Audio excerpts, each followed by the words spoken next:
Yes, you guys, welcome back. I'm EFC, this is Blue Lions TV, and today we're starting things off a bit different with this live stream show, yeah? Apologies, you guys. Of course, earlier on, there was some breaking news surrounding Kennedy and him being recalled back to Chelsea. So, of course, had to break down the news, had to discuss that, to give my thoughts and opinions behind it. I'll be discussing the news for the next 10-15 minutes, and after that, you guys, we get back to the pre-match show. So I hope you guys could enjoy today's video. It's my first time doing like a live news style video like this before. It took me a while to set things up on OBS and stuff like that, but I hope to do something a little bit different today. I hope you guys definitely do enjoy, of course, and you know, without wasting no more time, essentially, let's start with the video right now. Of course, time to discuss the latest news surrounding Kennedy. Reality is, at this point in time, he has been recalled back from the club. It surprised all of us, of course, for sure. And I guess the question is now, does this necessarily mean that Kennedy is going to be the replacement now for Emerson after, you know, the club are having a lot of difficulties trying to, you know, pay the compensation fee and actually agreeing a fee with Leon, and just agreeing with Leon in general to allow Emerson to leave in the first place. Of course, I broke down the story in earlier's Today News Daily video.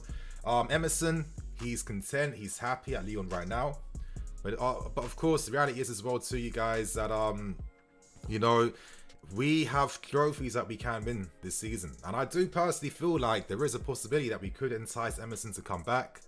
But let's just continue on the story first before I give my thoughts and opinions behind things, you guys. Apologies, just bear with me. Like I said, it's my first time doing something like this, so it's not as smooth as my other videos tend to be, to keep things real. But anyway, without wasting no more time though, you know, basically the story is that Flamenco had an option to buy Kennedy once it reached December time. There was an option to buy at the end of that loan deal. Because Kennedy hasn't been playing that much for Flamengo and hasn't been doing that great there back home in Brazil, they just ignored our calls. They didn't even call back to necessarily claim whether Kennedy was going to remain with us or not, which meant that the club automatically essentially just brought Kennedy back to the club. So now Kennedy has to hope that Tuchel sees something in him. Reports do say that Tuchel thought he was decent during pre-season, but personally I don't remember too much of Kennedy throughout pre-season, to keep things real. We'll have to see what happens there, but yeah, you know, it definitely is an interesting story, definitely interesting predicaments as well too. Of course, we do know that at this point in time, it does state that, yo, you guys, I'm doing so poorly with this. Apologies for this. Like I'm saying, it's my first time doing things. It's like so many things at once I have to like click and do. I definitely need more practice doing something like this, but I'll for sure I'm gonna like try and continue with this. But anyway, getting back to the story, you guys, you know,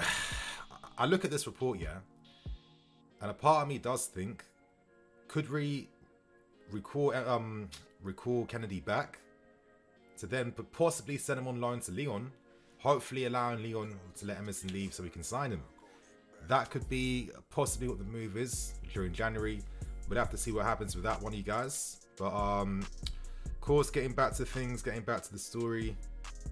What the hell's happened right here? Okay. What is happening right here? Okay, calm. Yeah, anyway, getting back to the story, you guys, and my thoughts and opinions behind things. You know, I do feel like that would be the smart move.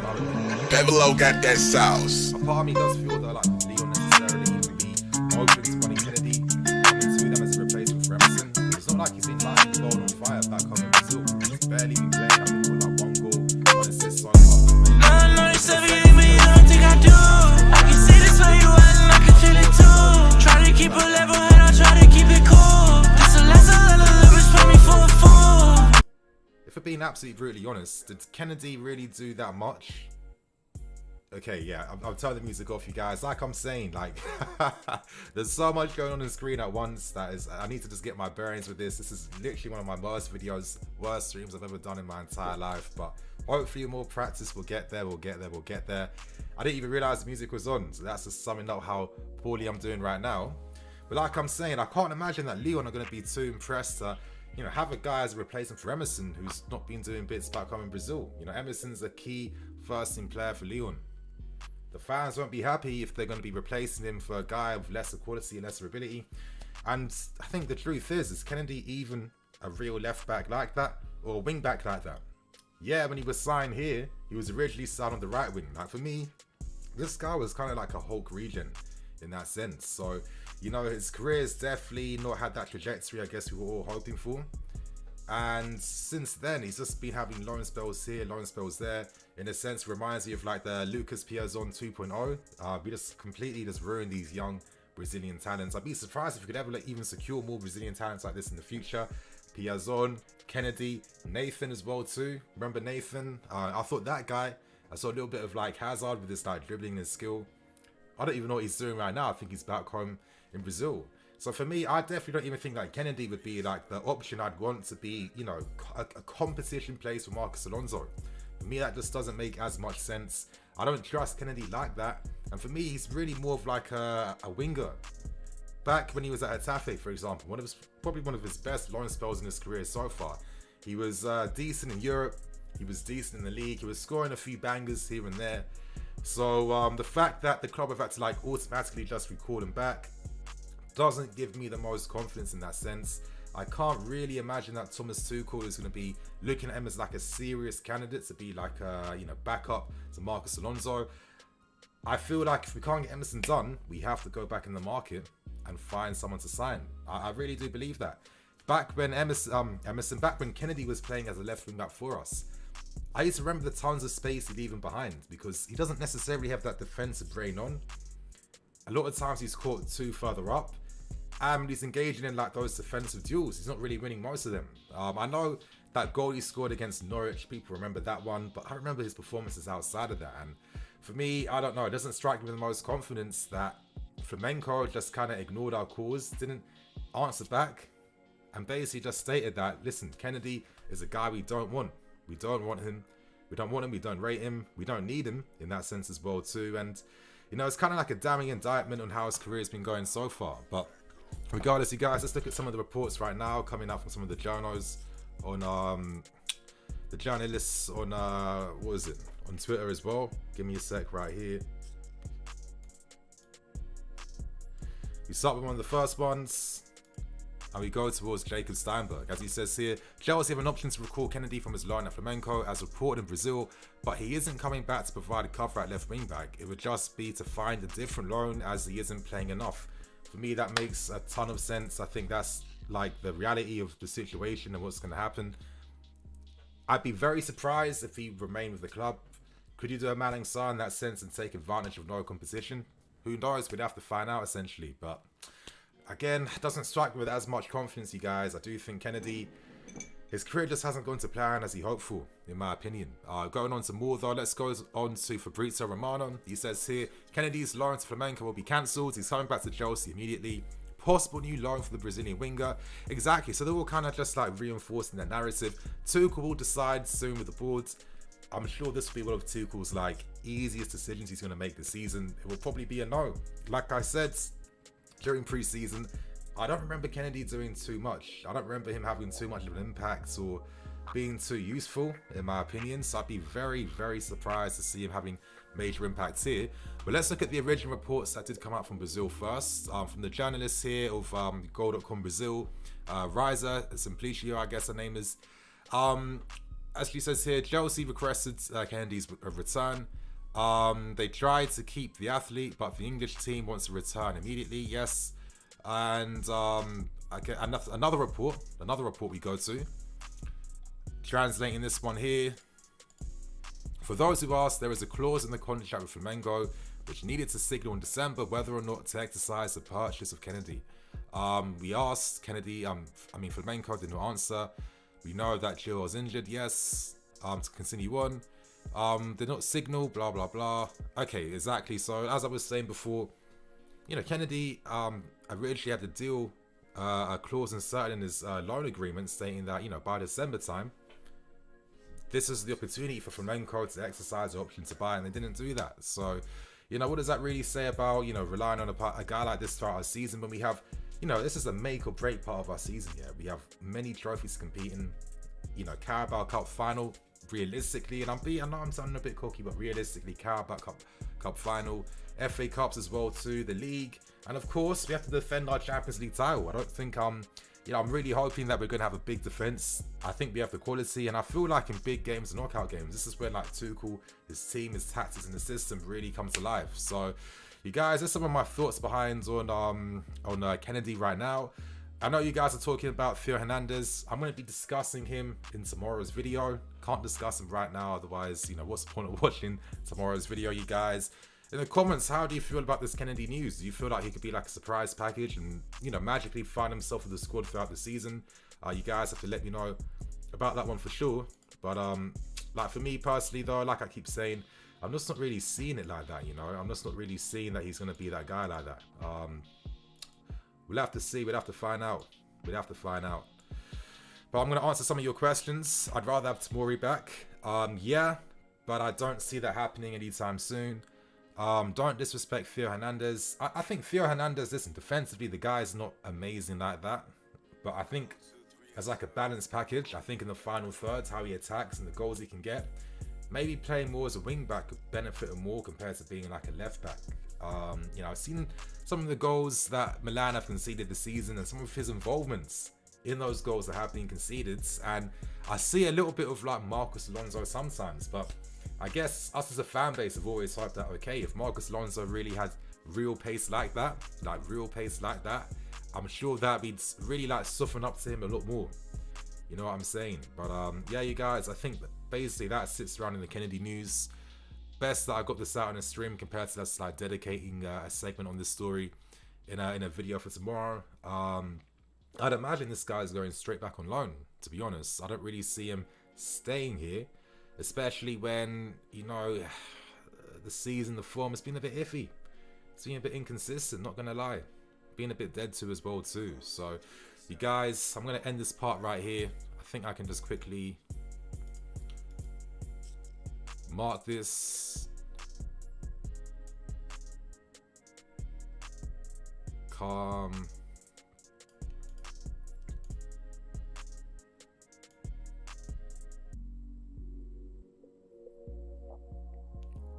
One second, you guys. Just quickly creating a little thing here. And I think that should be it. And I'm going to answer some of your questions in the meantime as I'm trying to sort this thing out. Okay, what about Gosens? We need a good left back in case Joel is not the same player after injury.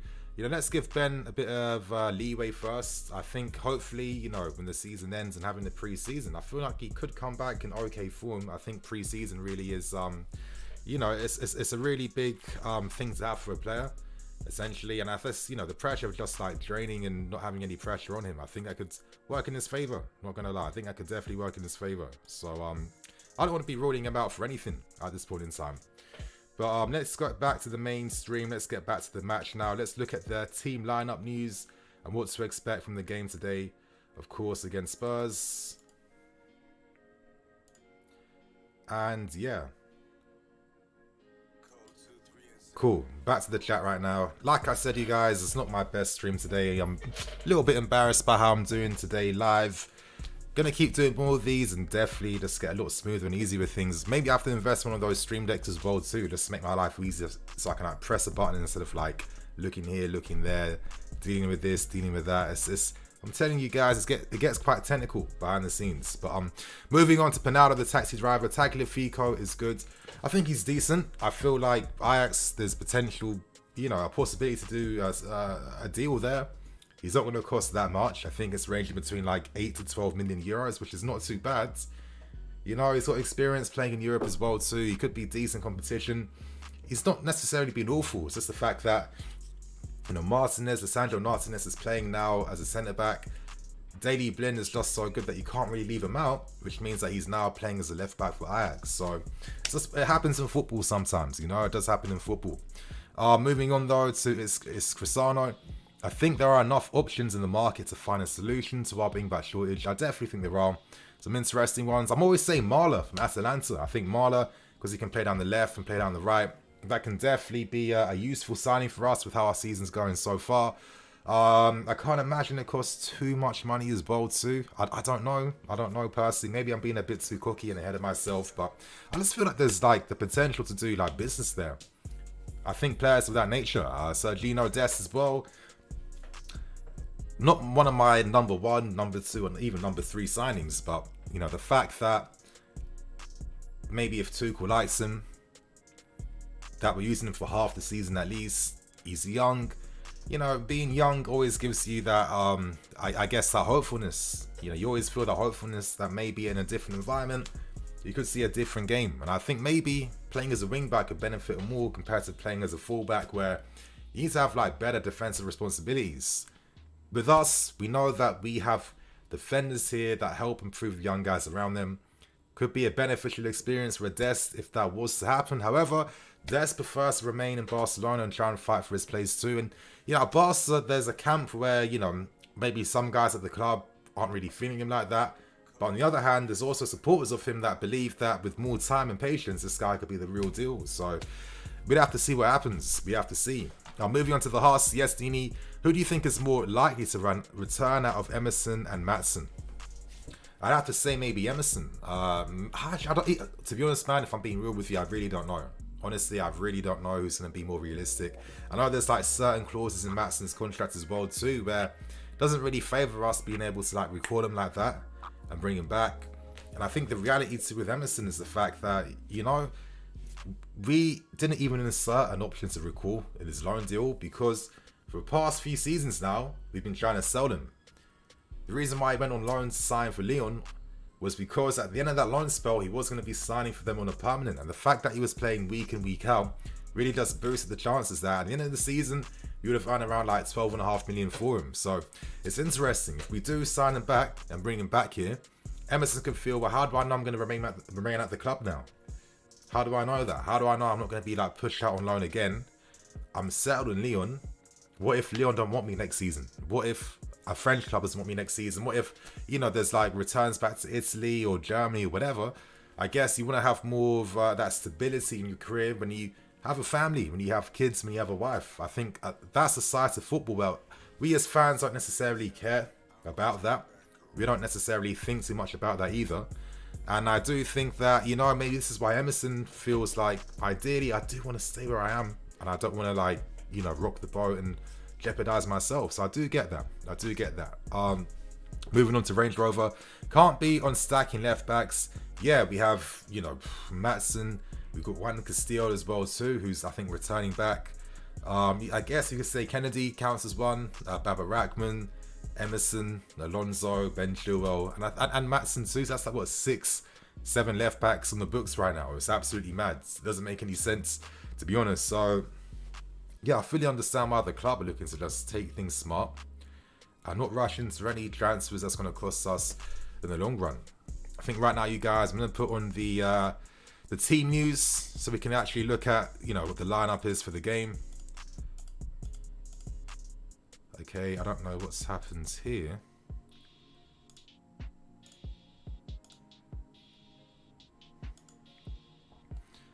But yeah, anyway, let me get back to this.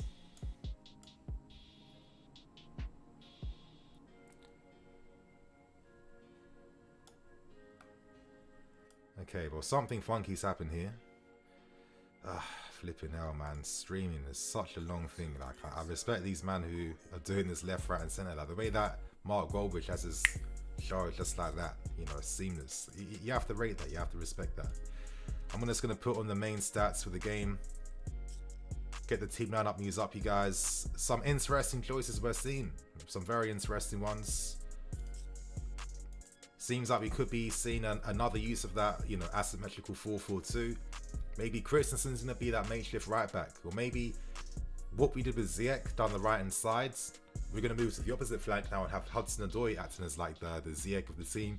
That could be an option. Or again, this is just going to be like a standard 3-4-3 with Hudson-Odoi playing as more like an advanced wing back and us having like a defensive one behind. So that could also work as well too, to be honest. But if I'm keeping things absolutely real, I feel very confident against Spurs. I'm not really feeling that nervous about them.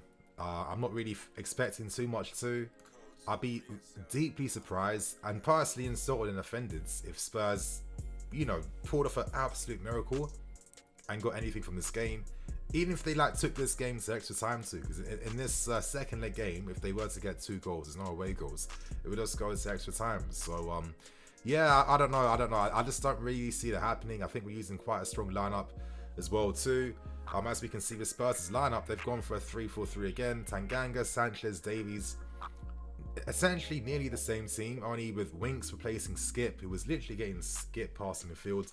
And of course, Lo Celso's replacing Son, who's injured for the game. So when you're missing out on Son, that's going to be a massive blow. But Lucas Moura, for me, is one of those underrated guys in the league. Dangerous player. However, for us, as we can see here, Mount, Werner, Lukaku. I'm kind of hoping that Werner plays more closer to Lukaku, more as like a front two. Werner down the left-hand side, I feel you need to have some technique if you're going to receive there. Like, Werner down the left only makes sense if you're making space for him to run into. You can't pass the ball to him and expect him to make something happen with that, though, because that's not really his game. And I feel like that's where we're not really getting the best out of him. And for me, that can probably explain some of his like shortcomings in front of goal, because if you're not like consistently getting that supply you're used to, I guess in those moments when you're on goal, which come in consistently, there's like more pressure on you to have to score and put it in the back of the net. I feel like it can't be an ironic thing that there's many Chelsea strikers over the years have kind of had like this mental block in front of goal. Maybe the way we play and create chances isn't the most friendly for strikers. Maybe it benefits more of like the physical profile types. You can do a lot more in the game. But I don't know. Even though I don't necessarily rate Werner as much, I still respect his game. I still respect what makes him a top player. And I still respect the fact that, you know, you don't really have those conditions made for you at the club at this point in time. So I'm going to be a bit sympathetic towards him, even though I do think if that's the case, move him on, sell him, and sign someone that can actually do both in that sense, you know? But yeah, what you guys saying in the chat right now? Free agent, I hope we don't go after any strikers and give BROJA the same chance Timo's been getting. That'll be a big one to see. It depends. I guess if it's like one spot for one striker, how much game time could a BROJA get? I guess with Werner at least, he can play more down the left and the right and up front with strikers.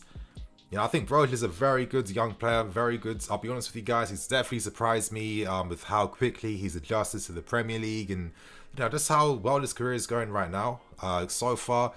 And it's interesting because it's like, you don't have to bang in 30 goals in the Eredivisie to have the quality to bang goals in the Premier League. I mean, looking at the kid's profile, how he plays, his shooting technique as well too, the confidence, you know, there's that mentality.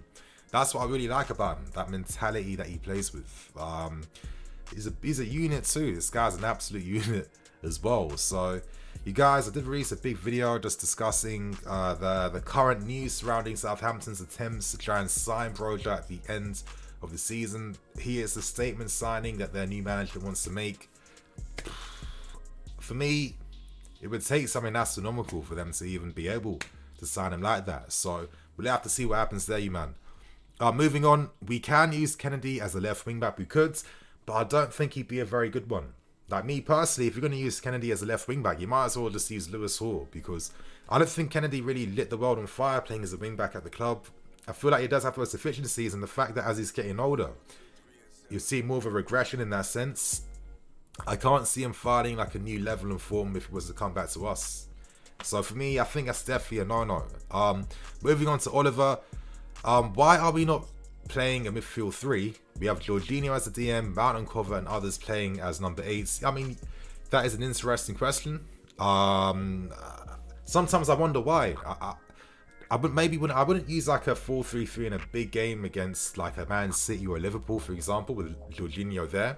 But I do feel like you can take like those calculated risks. I do feel like against most opposition, you can get away with that, knowing the fact that maybe your attack could really like mitigate some of those like defensive issues. Yeah, if we were to use 4-3-3, maybe we're not going to have like, you know, 15 clean sheets in a season. But if we can like double the amount of goals we score, for me, that's not too bad, to be honest. End of the day, yeah, of course, you know, you might be thinking, you know, well, we've conceded more goals. But then if you're seeing your favorite players now got like 5, 10 plus more goals in a season, you know, 5, 10 plus more assists in a season, I don't think people are going to complain that much. You know, to attack, you can't just be, you know, it's hard to find that perfect balance. Sometimes you have to be a bit extreme with your approach in certain games. But moving on to Lucas Bolt. BROJA looks like a Diego Costa regen with pace. He looks like a Diego Costa without the craziness, 100%. You know, he's definitely filled up. He's definitely like his physique. You know, it's actually mad, to be honest. I remember seeing this guy. That's a few seasons back when he was getting like, I think got like 20 plus goals for the under 23s that season back in the academy days, and just seeing how well this guy's just tonked up. Basically, it's mad. It's mad. Moving on to Saeed. Tammy versus BROJA. Who do you think has a higher technical quality? That is a hard one. I think for me, we didn't necessarily always see like Tammy's technique, because I don't know, maybe in the air, I think he's much better on the floor. Like when you play ball to feet, that's when Tammy's like first touch and little skills and stuff really comes to life. But maybe because he's a bit lanky, he's not as stocky as like a BROJA. When those balls are coming in the air, sometimes I feel like defenders can get one over him, but that's not a consistent thing. I think he's definitely bulked up. He's definitely improving that hold-up play aspect. I think he's showing some very good football at Roma. Some nice link-up play as well too. So, you know, Tammy Abraham is a technical player, especially with the shooting as well too. You know, Tammy doesn't just score tap-ins. Like, when he scores his goals, you see the technique behind the way he scores. BROJA, for me, you know, he's got that technique. I like the fact that maybe when it comes to like playing on the break, you know, he's got that rapid pace, but he's got that nice dribbling ability. He knows how to shift that ball to his stronger foot to take those shots off really early, really quickly. I feel like they approach the game a bit differently. So it's hard for me to really just say, okay, BROJA's much better technically, Tammy's much better technically. I think with how they play their striker role, they have the techniques that suit their game, in my opinion. Let's move on to some more questions though, you guys. No Ross Barkley on the bench. Hopefully that means this guy's getting cast out on loan. I wouldn't be too upset with that, to be honest with you. Just looking. Tammy, yeah, exactly. Tammy is really skillful. I remember a lot of the things he was doing in the academy days, and sometimes when you have to do a role for the team, like a lot of times he was dealing with aerial balls and having to lead the line, you don't get to show off your full you don't get to show off your full game, basically. Looking at without the mask, how you doing, man? Tammy is skillful. Needs to fill out a bit physically. Yeah. BROJA is a future. I'll be sad watching him play somewhere else next season other than in our shirt. For sure, man. What chance do we have of re-signing Livramento in the near future? Well, you know, nothing's been discussed right now. I mean, who really knows? I mean, but I've always kind of felt this year, one of the mistakes of casting these guys out really early on is the fact that other big clubs will need to re-strengthen in their positions. I'm looking at United. I'm looking at City. I'm looking at a few clubs. I'm looking at your Bayerns. I'm looking at Juve. I'm looking at, you know what I mean? Some of the Spanish clubs as well too. Barcelona still don't have their guys. And I feel like whoever like banks and cashes in on like your Lampteys, your Livramentos, you're getting top players for basically peanuts. And I feel like with all that competition that they'll eventually have, how can we be like, okay, we're going to sign you back to compete with Reece James? I'll be like, no, you should have done that before I even left the club. So I'm not too sure. We'll have to see what happens with that one. But the fact that we're looking at guys like Dest and loan signings maybe give us an idea that maybe, hopefully, potentially we could look to maybe re-sign one of them at least. Because I feel like, you know, ideally having like two different profiles and being that positions, that gives you a lot of, you know, tactical advantages. But I did my first super chat. Thank you, Miguel. How you doing, man? What is the plan B left back? It better not be anyone average. Well, from reports so far, plan B, we're looking at, of course, Emerson's number one. And based on all the reports I've been reading, I get the impression that Dest really is like a serious like plan B. We have held talks with Barca over the availability, have made inquiries, etc., etc.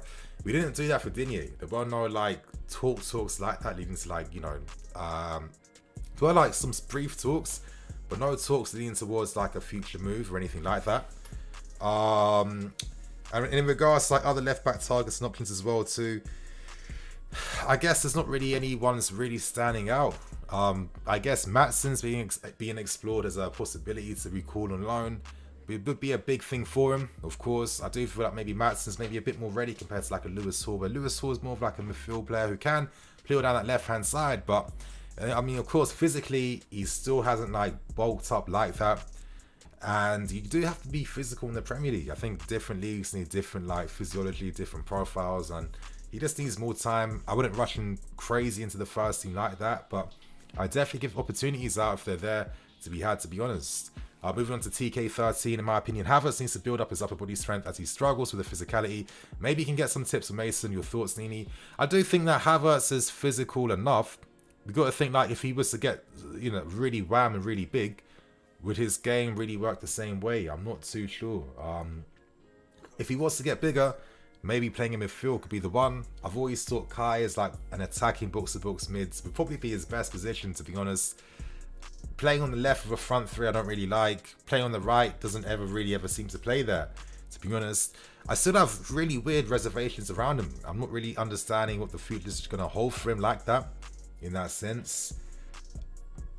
I don't know, we have to see. We'd really have to see. But I don't know, I think Havertz, you know, he's what, 6'2", 6'3". He's quite big as it is, but I think the reason why he looks weaker is because a lot of times we're seeing him play, he's like, most times exclusively receiving with his back to goal. I mean, yeah, of course, you can improve in that metric. You can get bigger and bulk up.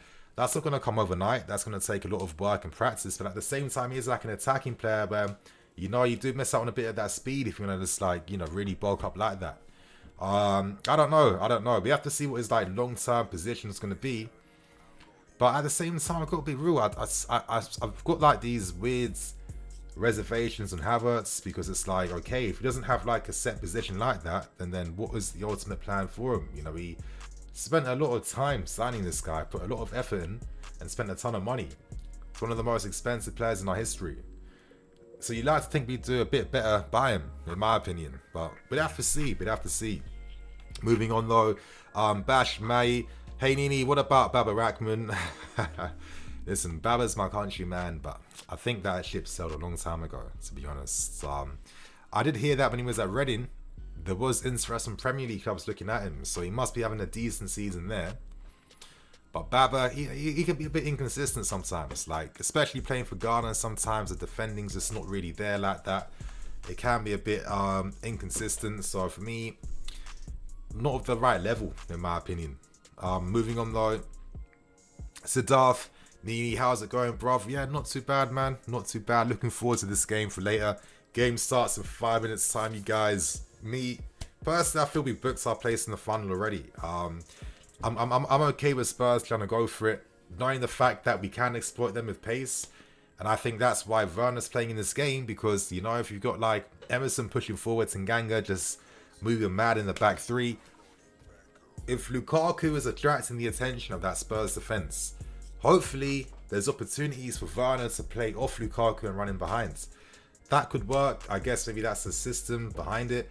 And who knows if potentially we're even testing it today to kind of see how that could work against Man City later this weekend. Because Werner, his pace has caused a ton of issues.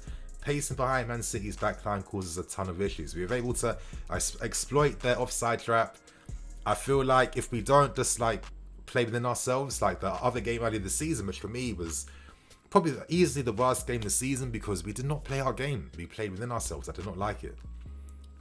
Hopefully this weekend, you know, we come with some new intensity, work hard, press from the front as well too, and, you know, really bring a game to Man City. But anyway, I've got my next super chat, Drax. Thoughts on Morocco versus Ghana game? I'm Moroccan, so I'm gassed right now. AFCON has unmatched vibes. 20 quid if SAR scores. Bro, I'm going to sound like such a snake and such a, like a fake Ghanaian right now, but a fake Black Star. But I didn't even get to see the game, to be honest with you. Wait, Morocco versus Ghana. Oh yeah, I did see the game, Morocco versus Ghana. What am I talking about? I'm thinking of Algeria for some reason. Yeah, I saw that game, man. I was a little bit disappointed, to be honest. I felt like we could have maybe isolated Sulemana a bit more. The guy is very skillful, one of the best young wingers, I think, form-wise in Europe so far. Having a great season at Rennes. But I just felt like I was a bit disappointed by Partey in that game, to be honest. I felt like a few times he lost the ball quite sloppy. He had a nice few efforts from free kicks and from outside the box as well too. But, you know, it's just one of those performances where sometimes I feel like I'd rather just see like a local guy actually represent the national team. There's always these like, you know, retiree type of like European managers who go to these African nations, manage them, play really negative football. They don't really embrace like the attacking spirit that a lot of African players do possess and do have. And then you watch the games afterwards and you're like, I'm watching that game, I'm seeing how late the subs are. It's just a bit disappointed, to be honest. So it was kind of no surprise in the end that result was how it was. But I'm not too sure, man. I'm not too sure. Moving on though to Casey Day, Nini, I've been wondering, do you watch games from an on-the-ball perspective, or do you watch players off the ball, or a combination of both? It definitely is a combination of both, because like for me, I was lucky enough where before I had to give up my season ticket, I was at the games like every week for like over like what 15, 16 years, for a very long time. And it's just like when you actually go to the stadium live to watch the game, you see everything. You see where the ball goes to, and you also see the positions players even take up to be able to find the ball and receive it as well too.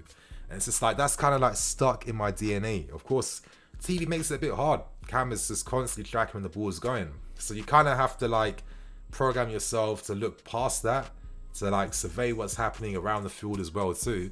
And when you do that, that's when you can clock things like the tactics, the game plans, how the game like shifts dynamically, tactically as well too.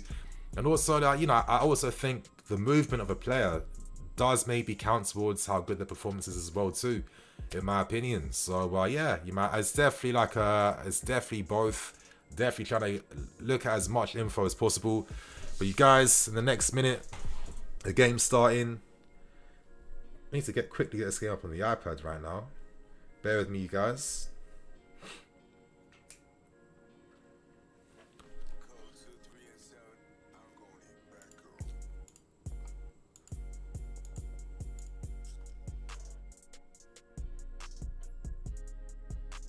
Come on, why is this thing not working now,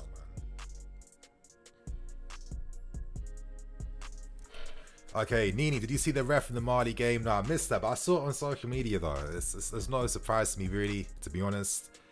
Sleep video, we're gonna score 2 goals today. I think so. I think we're definitely bound to get some goals today. I think Spurs, if they're gonna come and play an attack, there's definitely space leaving it behind for us to exploit and have fun with. So we'll have to see what happens there.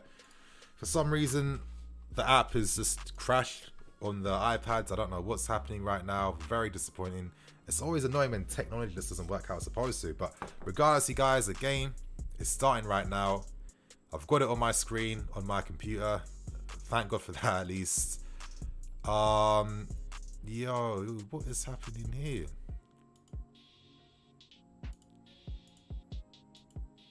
Okay, cool. Got scared for a second then.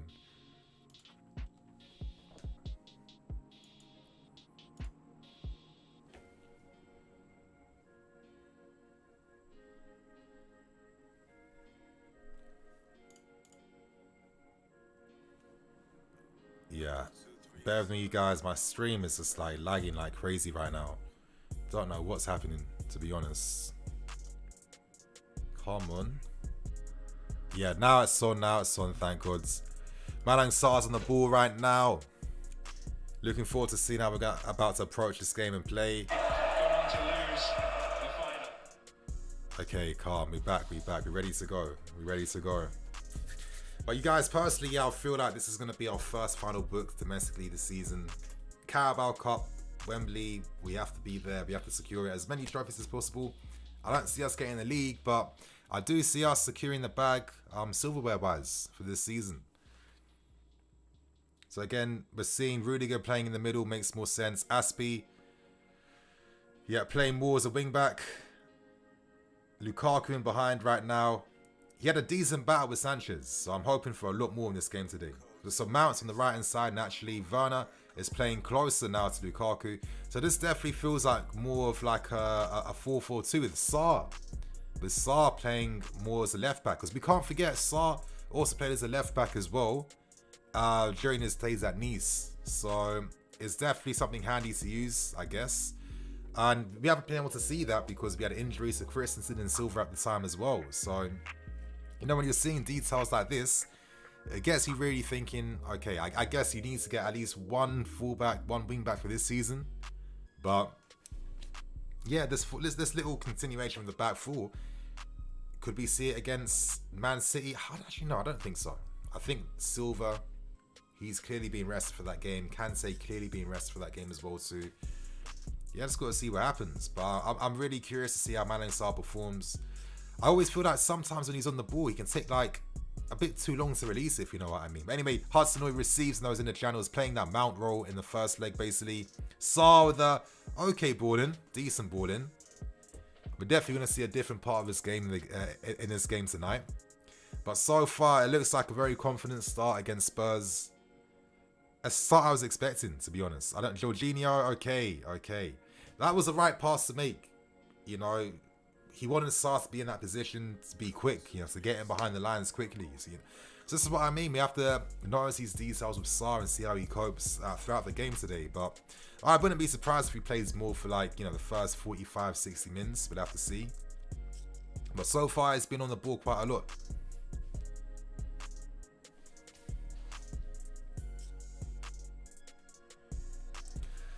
Okay, Nina, your thoughts on Dujon Sterling, if we should recall him back on loan? Right now, I personally don't think that is the option either. Certainly when he's more for the right-hand side. I don't think we need anyone for that right-hand side. It's more for the left, personally. Someone who can do like a bit of both, that will work in our favour. But nah, I don't think Dujon's needed right now. Let's see how he does again, though, during pre-season.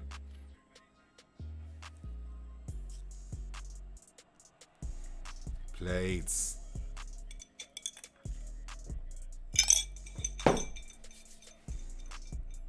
But it feels like Spurs, a bit of a similar approach to the last game. You know, trying to force us to play balls out wide. Teams do that all the time now, but we're playing in behind the midfield a bit more. So I'll be curious to see if, like, the same tactical approach from Spurs is going to work the second time round. I'm not too sure entirely, to be honest. But, hey, we'll have to see what happens. Play Jorginho, nice pass into Mount.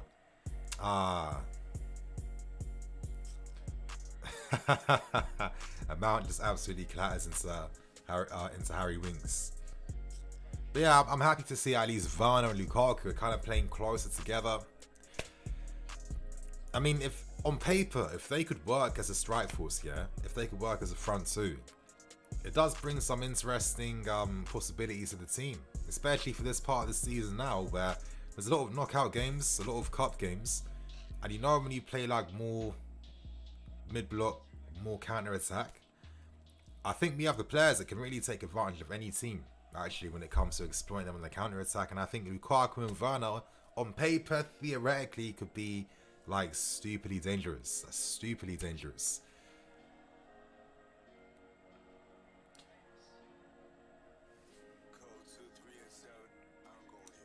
Okay. So yeah, exactly. So basically with us, how we played the first leg, we're literally just doing it to the opposite flank with Hudson-Odoi reverting back into the wing-back role. I want to see him look better defensively. I think Pulisic's showing a lot more determination off the ball compared to Hudson-Odoi recently. So it kind of feels like not much of an excuse for me, to be honest. He'll get to play with freedom. And I don't think it's going to be that mad, because it's just like, we know in football you have your attacking phase, your defensive phase, all these different phases. All Hudson-Odoi is doing is tracking back for the team off the ball. So it's not that deep for me. Come on. Is that a free kick? That's a bit harsh, ref. That's a bit harsh.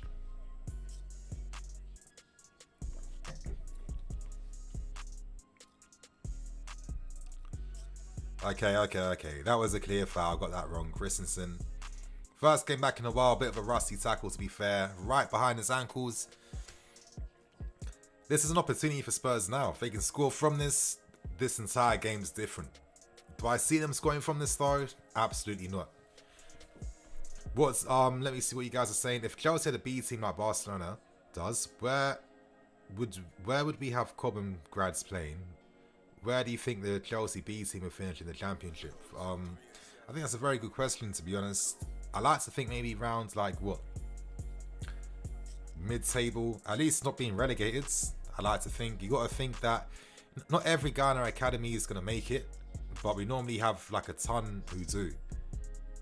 Yes, good free kick wall. That's what I mean, like little details like that, yeah. Like our wall, you never see our wall breaking. You never see like free kicks going in between or going underneath. Like we always make sure that detail we get right. Yes, Lukaku comes back, tracks back, goal kick. Good defending, good defending.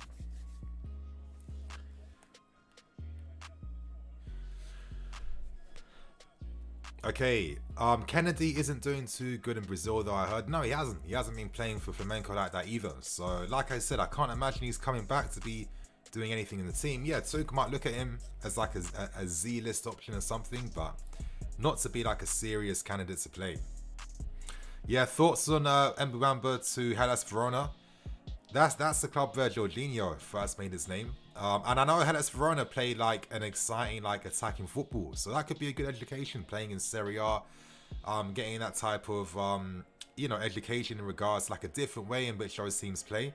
And I think ideally getting game time is better than, at a high level, it's much better to get that game time and experience compared to just remaining with the under-23s. I think with Mbamba, the fact that he was based out all of last season didn't really help.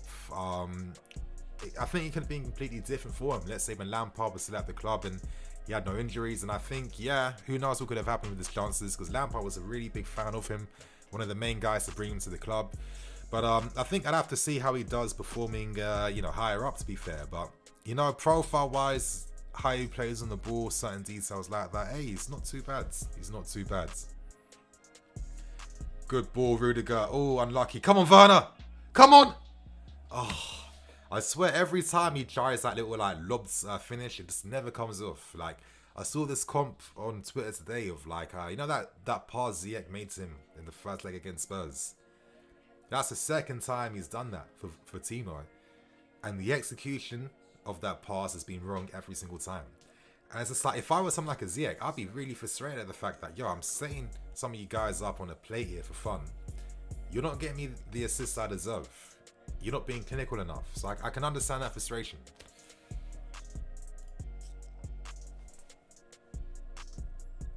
Come on, Sars receiving the ball. Come on, Callum. Come on, Callum. I want to see more from you today.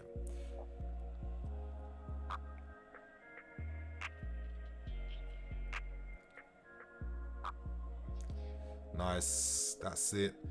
So basically when Callum moves into like the left-hand channel, moves a bit deeper, that gives Sar the license to push further forward then.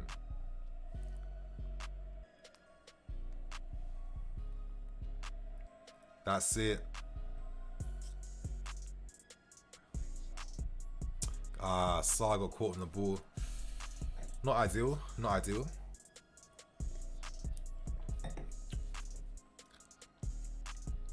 So far, it's been a very tentative first few minutes. Spurs are doing a lot of work off the ball. I guess they have to go for it in this game. But it's a very tentative. They're not looking to really press us. They're just holding their shape and position, basically. But what a great ball into Lukaku. Come on, Lukaku. Oh, that was unlucky. Is that another own goal? Oh, nah. What a ball into Lukaku then. Excellent ball. So unlucky to not get that shot in the back of the net. That deserved that then. This is what I mean, Rudiger's passing, yeah? What's a ball? Our defenders are playmakers. Great first touch with his chest. That was good goalkeeping to close down the angles then. He had to leave his line to close the angles down then. But great. Look how Lukaku, like, this guy's too strong, man. You see how he just calmly controlled that on his chest, rushed the defender away and took that shot. Oh, okay. That's the second time now we've tested Spurs with that same type of move. So let's see if we can take more advantage of that now.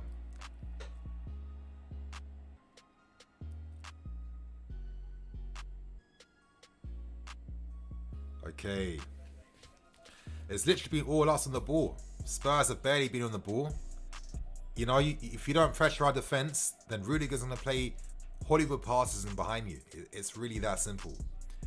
But yeah, the formation we're using is the same as the first leg.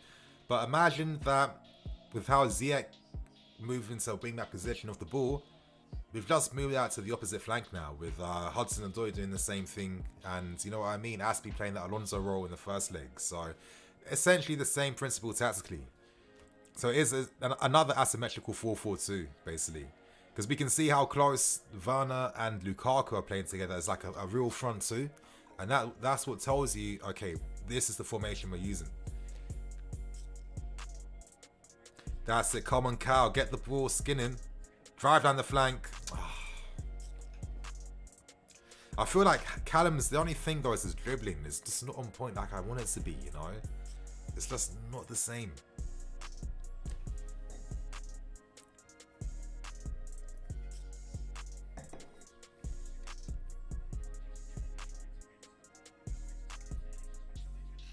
Okay, I mean, it is what it is. It is what it is. Nini sipping on that Cabernet. Oh, we fancy. Bro, like I said, now I'm trying to have more like adult vices. It's got to be things like wine, where calories aren't too mad. You know what I mean? It's kind of one of the healthy alcohols, at least, I guess. Come, someone close down more, for God's sake. But I mean, if that's what you're going to do with the ball, it's not that deep. But look at Rudiger saying, yo, why do you not step up, Christensen? You know what I mean? Yeah, Rudiger was right to have a go at Christensen then. Step up, man. Why are you just being tentative? Like, close the shot down. Exactly. Jorginho is looking at Chris like, bro, what are you doing? What are you doing? Of course. Nah, he's right. And this is the thing, yeah? I'm always saying communication is so key in defense, because now, will Christensen make that same mistake again? I don't think so. Come on, close him down, Chris. See? You see what I mean? You see what I mean? He closed Harry Kane down for the shot then, instead of like holding his position like before. So, yeah, man, communication, partnerships is more important than individuals sometimes. That's it. Come on. Come on, Rom. Skin him. Ah, that was dead. That was dead. That was Werner-esque then, not gonna lie. That's it. Close him down. That's it. Good pressure. That's what Mason Mount does. How many times has he forced errors in the opposition's half? My score predictions, I'm going for a 2-0 win to us. I feel like, yeah. I feel like maybe Spurs might have a chance or two here. But I think as the game goes on, more space will open up. And I think we'll take advantage, to be honest. Okay, I don't know why he played that to Mount. Fair enough. Lukaku's dribbling is back. It's definitely getting there. It's definitely getting there.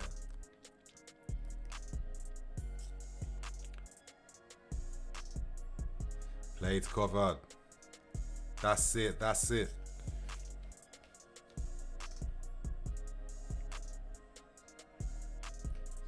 Absolutely dominating possession right now. 70% possession towards us. Ah, Christensen could have played a pass in behind. Do you see Werner's run then on screen? Oh, come on, Timo. Come on, Timo. Come on, Timo. Ah! Ah! Unlucky, unlucky. Oh, I thought Cal just did enough then to get in front of his man. I thought he just did enough then. Sar and Lo Celso beef. Look at Sar laughing at this. Yeah, I'd be laughing too. Like Celso trying to screw face me. Shut up, man. Oh, that was a decent tackle then to stop that. But that was nice play. Like this is what I mean. You have to make the space for Werner to run into. That's how Werner plays his game. Like for me, the most RB Leipzig Werner I've ever seen was that game versus Zenit St. Petersburg, that 3-3 game where see some of the runs in behind Werner was making. That's how you really, really use him. You know what I mean? Come on, Mount. Good delivery, man. I'm always gassing you up on stream. Come on. Good delivery in the books. Oh. Ah, good header.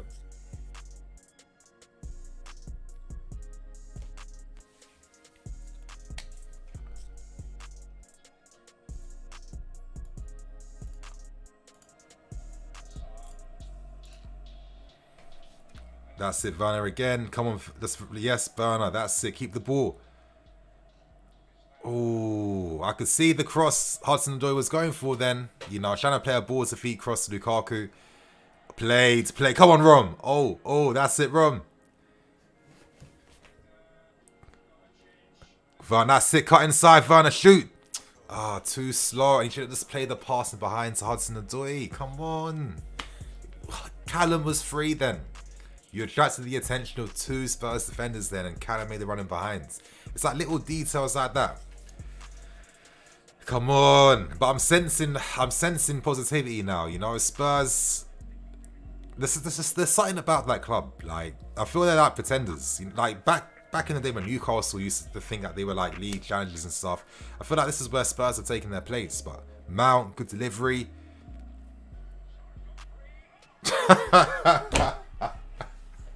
Come on. This is what I'm saying about Mount's delivery from set pieces. Like, he is the most... He has the highest probability of his corners and his set pieces leading to goals. I keep saying it. And already it's game over. I might as well end this stream, you guys. 3-0 up. Spurs aren't pressing us. They're playing at home like an away team. This is why I'm like Antonio Conte had to go. Because if this guy still stayed here, do you think we've won a Champions League now or anything? Absolutely not. What a delivery from Mason Mount in the danger zone every single time, and Rudiger is there. Again, yet again, getting on the end of a Mason Mount corner. Great, brave defending as well. Defending. Nice. Look at the little technique then from behind. That was a nice goal. That was smart too. He gets his body in front of the keeper to like shield himself as well too. The keeper can't get his arms across him. Back of his head. This is what I mean, man. Rudiger is a world-class defender, and the news that this guy potentially is going to be staying too is getting me very excited. Very excited. But bro, it's 3-0. The game is over. Look at Conte looking like so clueless as always. Like, I used to get so much hate for being against this guy, and I don't really care because I was right. I was right.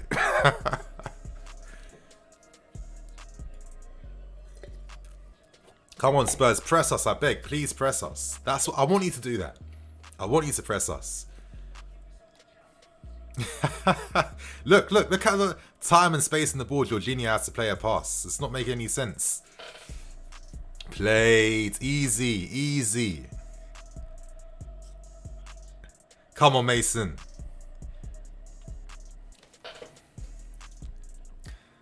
I love how the entire team came to celebrate with Rudy for sure. You know what I mean? I hope the board's paying attention too. Give this guy the contract he wants. Give him the deal he wants, please. That's it. Played. I've never loved a manager like Tuchel at Chelsea. We need to support him. And if Tuchel says Rudiger is my guy, you can't allow this guy to leave on a free. It's stupid. Like, we're not Arsenal, we're not Spurs. We don't make moves like that. If you leave on a free, it's because we don't want you.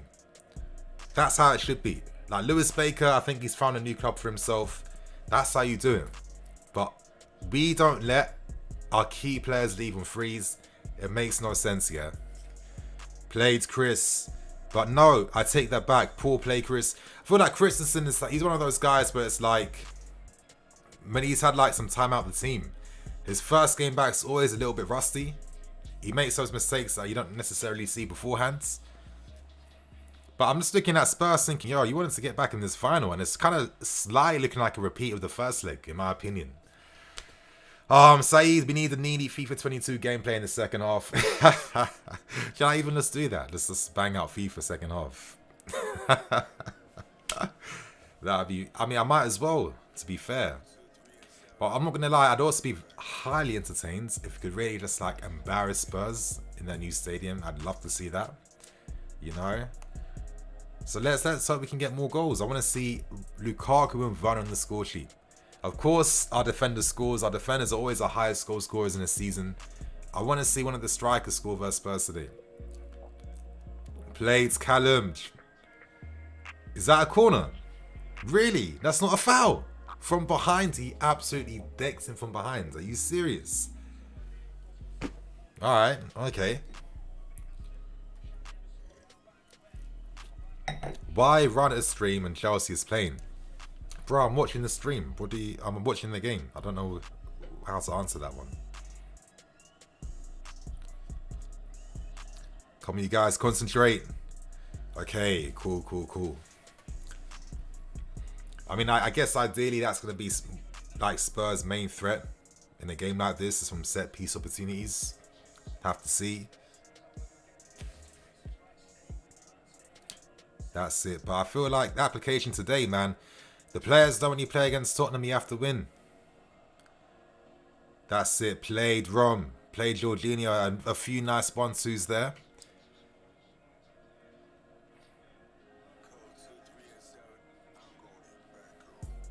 Yeah, get pushed up. Really good saying, team, go up. Like, way too deep right now. Played Kovacic to find Aspie infield then. But Aspie, that's it. Kova's on the ball again. That's a free kick. Okay, cool. Okay, AC barely plays adventurous passes. That's what I mean. That his game has never really been about playmaking like that. So I can't use that against him. He's more of a guy to carry the ball into midfield to make something happen. But I know what you mean. But I guess, you know, this is what I mean. Not every player, like, players can't do everything in that sense, you know. That's what I mean. I'm looking at Spurs. I'm not really understanding what their plan was to get back in this game. They're not even pressing us or closing us down. Look how easily we're easily shifting their blocks from left to right. And then every single time we're finding Aspie with an infield run to break past them. Or we're finding Malangsar free out wide. Come on, that's it, Werner. He was able to get the ball then. Come on, Callum. Drive at him, man. Come on, cut inside. Cut inside. Oh, that's what I want to see more of, Hudson-Odoi. Come on.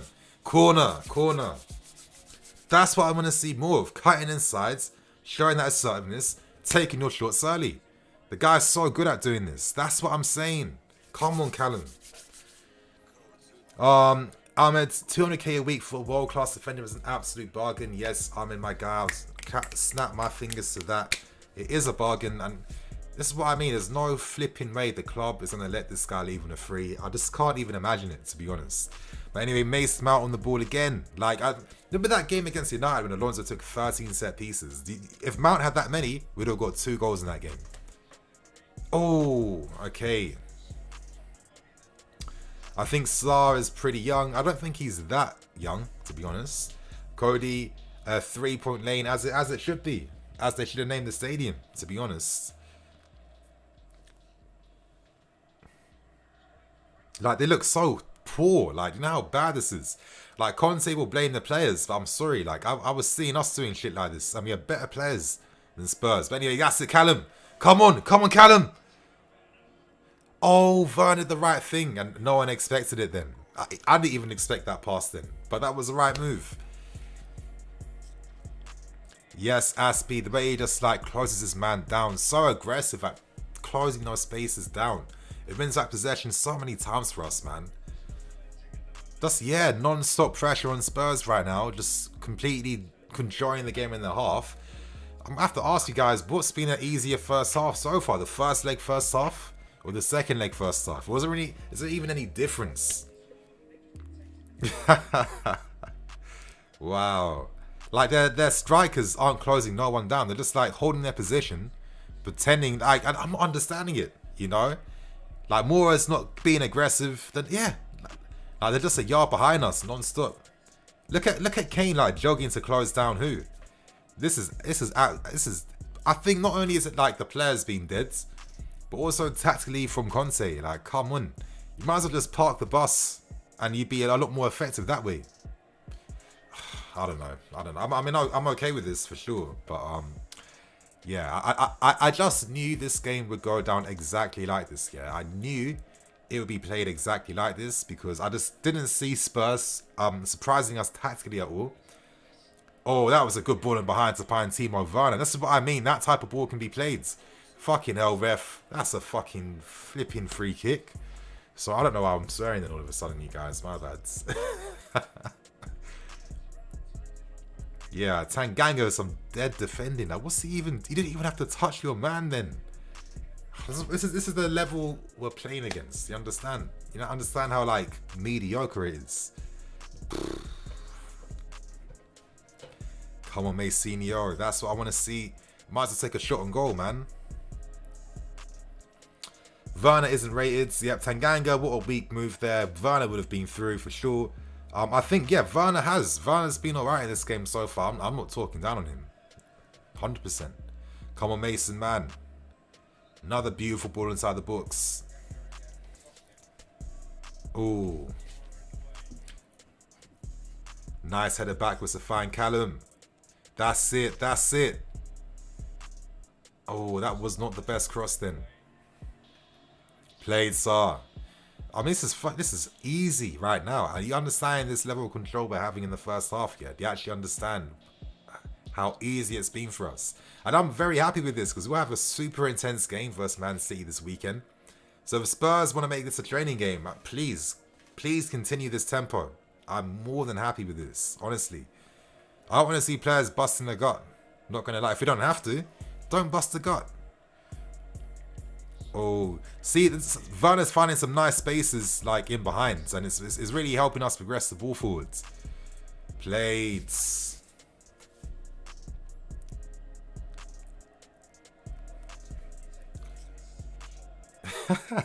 I can't remember the last time Spurs touched the ball. I feel like we had the ball for the past like 10 minutes now. Not even one touch from Spurs. Every touch they've had has been a foul. Do you understand? Yes, Callum. Isolate your man. Please, Callums. I want to see some Vinicius skills right now. Okay. Getting a bit too carried away.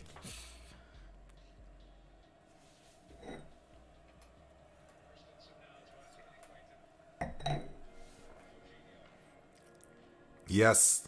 SARS free. Oh, what a ball from Jorginho. Oh, that was a sick. Did you see the weight of pass? Did you see the backspin Jorginho put on that pass then? The way he just absolutely drilled that ball in. Like, for me, the guy's short passing game is world class. Like, on the ground, he knows how to master that ball. My thing is in the air is a different story, yeah? But on the grounds, Jorginho can pass that ball. Like, the way he moves, the way he passes it, how his first time...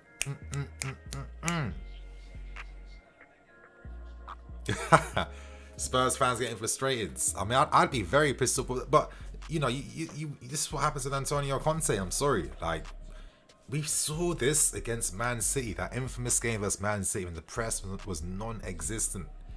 You know, this is what he does. Another Mason Mount set piece. We're just having set pieces for fun these days, man. Rudy again. Not the best one again for Mason. Christensen pass there was dead. What an idea. Joe should have gone to Germany. I know what you mean. Oh, Christensen. Now I know what you guys are talking about. So you guys, this must be like ahead of me by a few seconds. Ooh. Kind of wish that Aspilicueta was in that position then. Oh, come on, Chris. A better ball was needed there, bro. I'm sorry. You know, these guys escaped their men. They were relying on that delivery in that moment.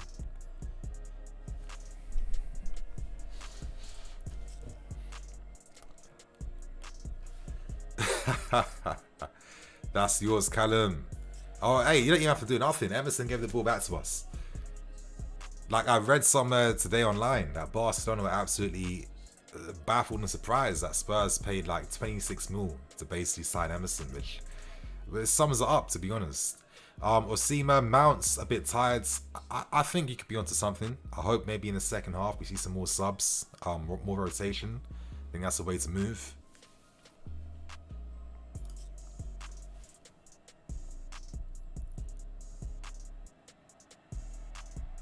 That's it.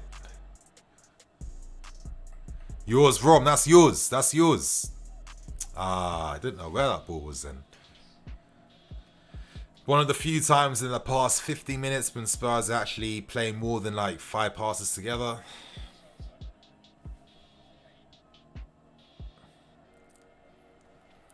Sarr is moving the ball faster. Kudos to him. I agree. Mount is very tired. Yeah, I think there's no... I mean, he plays too many games already, to be honest with you. Okay, you guys, concentrate. No. Okay, good defending in the end. Oh. Ooh. That was a bit dangerous then. The way that Kane spun. But Christensen just like clearing the ball away, no composure there. Like, you know, it's a bit of a weird performance from him so far. He looks pretty rusty. So I can't be too hard against him. He has been out for a little bit. Oh. Yes. I am here for this. Please. I love when it's in vain too. It just makes it better, to be honest. That was their best chance in like, what? 120 minutes, basically. And that kind of sums them up, that moment there. But again, you know, we look a little bit rusty. I think Christensen is not... I wonder if he's like fully fit like that. But I'm not seeing the Christensen I was seeing before that little... was it his back? He had a back injury or like an ankle injury or something. Oh. That's it. Aspie, close him down. Good play. Like, Aspie's been forcing Doherty back time and time again. Like, Doherty, like, people have a go at him, but this guy's playing left wing back. What is he supposed to do? Oh. Played Saar. Was that Rudiger then? That was Rudiger. Of course that was Rudiger. I was thinking. That looked like a Rudiger tackle. George with time and space in the ball. Okay, finds cover. Plays it out wide to Hudson-Odoi. Come on, Callum.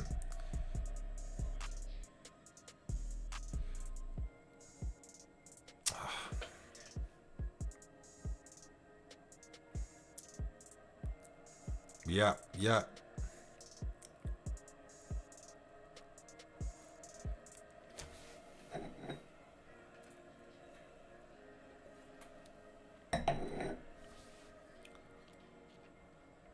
So we've like really slowed down the tempo now.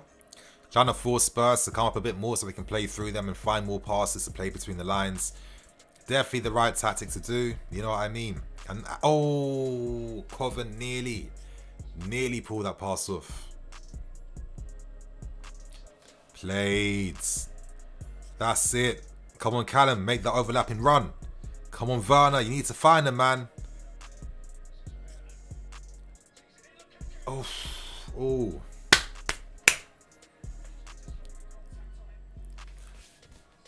Do you ever feel like with like bald-headed players that sometimes the ball can just like skid off their heads? Like, I don't know. Obviously, you got to make that contact with your foreheads. I get that, but yeah. Again, you know, little promising at least. That was a decent delivery then from Timo. But yeah, it's been a very, I'd say, professional first half so far. Not been too many crazy, exciting moments. Feels a little bit long, not gonna lie.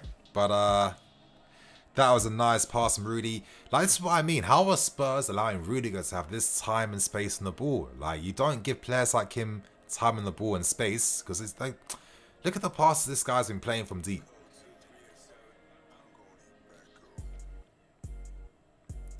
Yeah, that's it.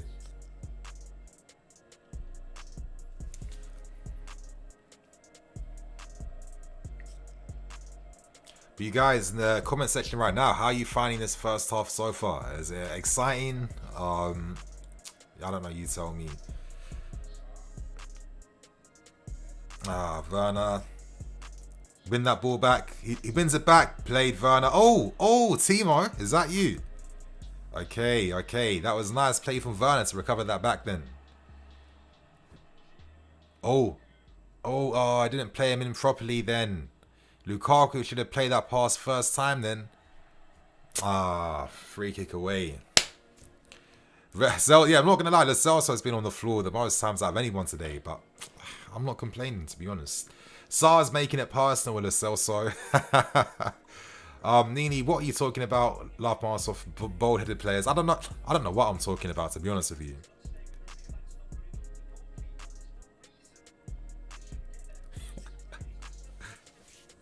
They're showing the replay now of the goal we scored versus Spurs. What? In behind? Yeah. See, angles was closed down like crazy then. And that's what I mean though. Like, I feel like Callum slightly is always like a little yards behind sometimes. Like, look, Emerson got the run of him. But I get it. Callum's not defensive like that, you know? You're asking to play with fire when you're kind of using him in that way. Okay, Hudson-Odoi now in space. Come on, Callum. One step over and cut inside and skin your man.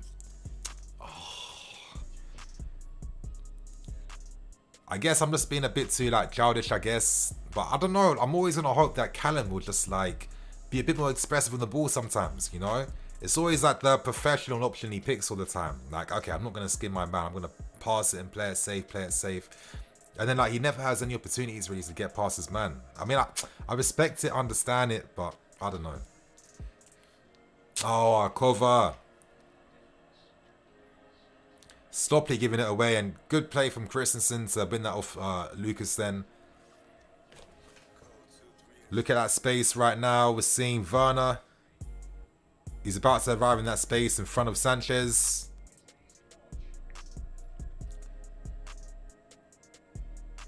Okay.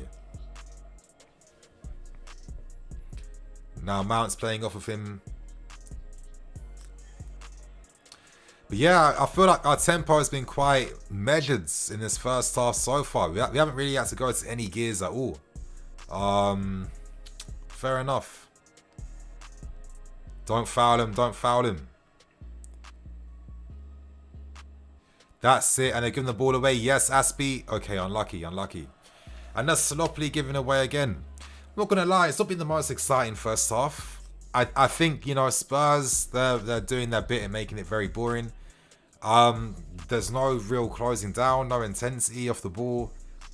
When they're attacking, they're not attacking in numbers. I don't really understand what they're doing. Like, you might as well go for it. You're at home, you're 2-0 down. Why not go for it? Like, I'd rather lose like 3-2, 3-1, going for it and playing well compared to just doing nothing. Playing within yourself. And, oh, that was a bit of sloppiness right there. You see how Rudiger just absolutely just moved this guy out of the way.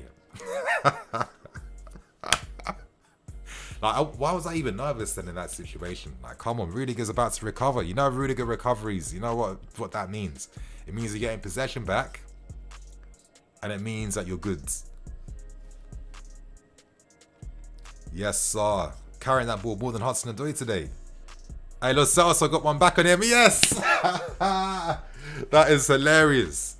I love that. Like, of course, that Sarr versus Lo Celso beef down that left-hand side. Of course, Lo Celso, first time he fouls him. Instantly, referee calls it. I love that. Absolutely rattled right now. Absolutely rattled. But yeah, Harry Kane looks absolutely shocked after the way this Rudiger just absolutely moved this guy out of the way. Okay. But for me, is Harry Kane even the same type of striker like that? No, I'm not even too sure, to be honest. Ah, come on, Aspie. That's yours, Rudy. I know that's yours, man. I know that's...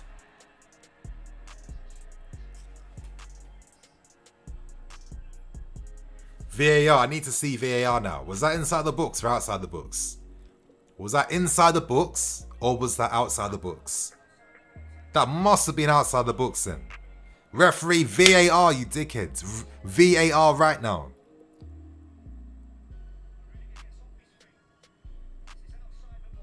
That's outside the books. That's outside anyway. It doesn't even matter that he gave away a pretty poor foul. That's outside the books. And then Holberg then. He took an extra touch dive inside the books then. That's outside the books, man. Yes, Holberg, yes. You tried to dive yourself inside the books then. That is outside the books. Please, referee, stop playing. Shut up, Holberg, man. Get the fuck out of here. You can't be serious. VAR is it's simple. What are you guys saying? It's outside the books, no? It's outside the books. It's clear. Look, he took another touch of run inside the box to get fouled then. Look, and he then clipped over his own leg. Get out of here, man. If this is a penalty, I'll be pissed off, yeah? It's outside the books. Come on.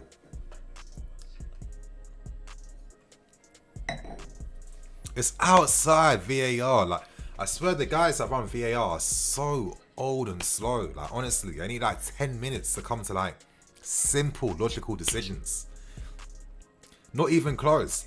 I like how they're forcing it to be inside. I know they're desperate. You understand how poor they are, that they're absolutely forcing this.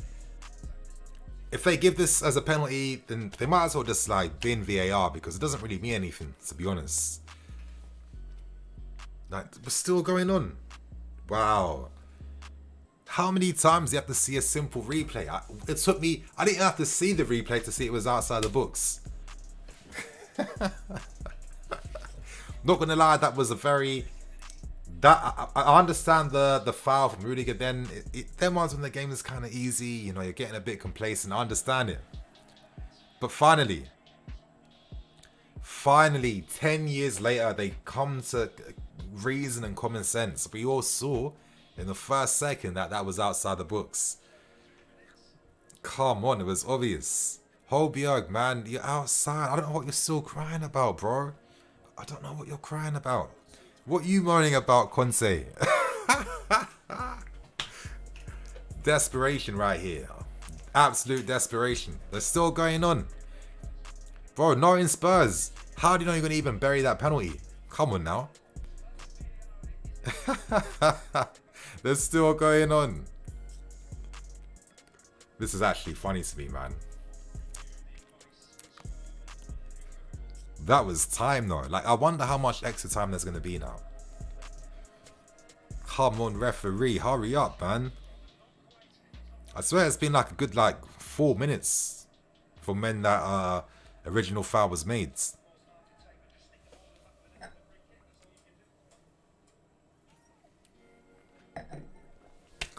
Still going on.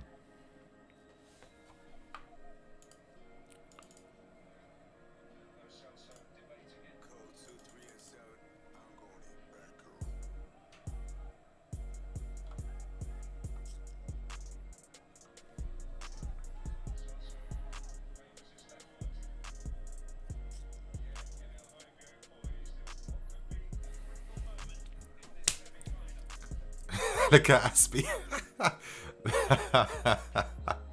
That's the difference between us. Just little details like that. Come on. Our war does never break. After all of that, how anticlimactic and how expected from Tottenham.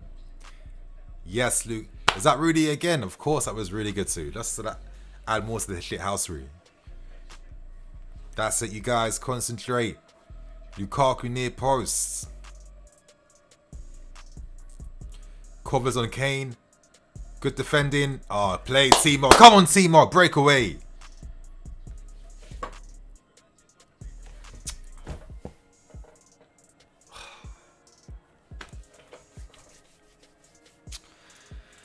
The way Tottenham play is unbelievably bad. I see football better from lesser teams. Yes, smart Timo. Yeah, very smart play from Timo. Then let me just kick it into space and just, let Spurs have the next phase of the attack. Then, but that's what I mean.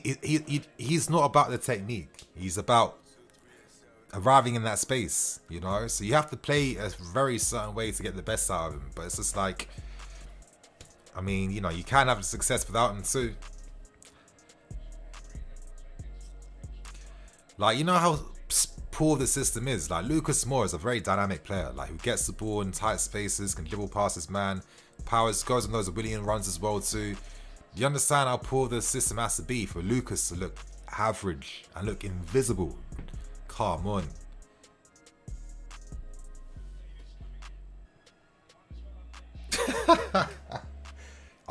I'm being very disrespectful right now, I'm not going to lie, but Spurs are absolutely shocking in this game today.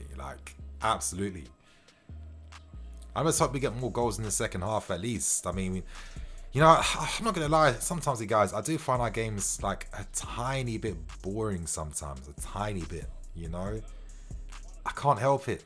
I'm okay with the win, but sometimes we're a bit not as exciting sometimes,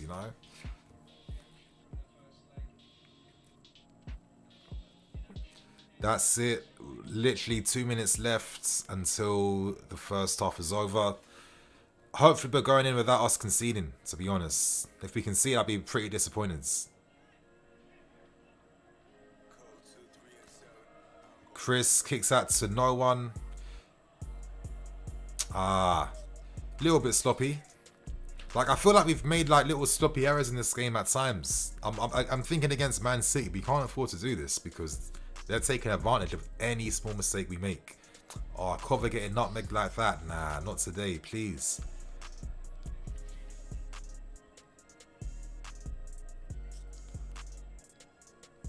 That's it. Yes, that's it. Come on, cover. Drive that ball forwards.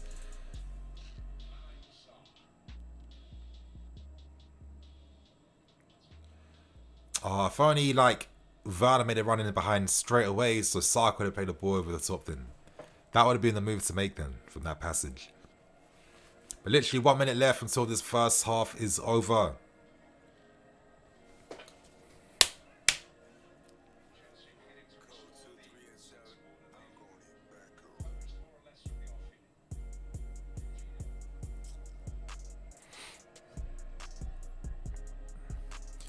That's it, nearly 30 seconds left. Come on, let's get to the second half.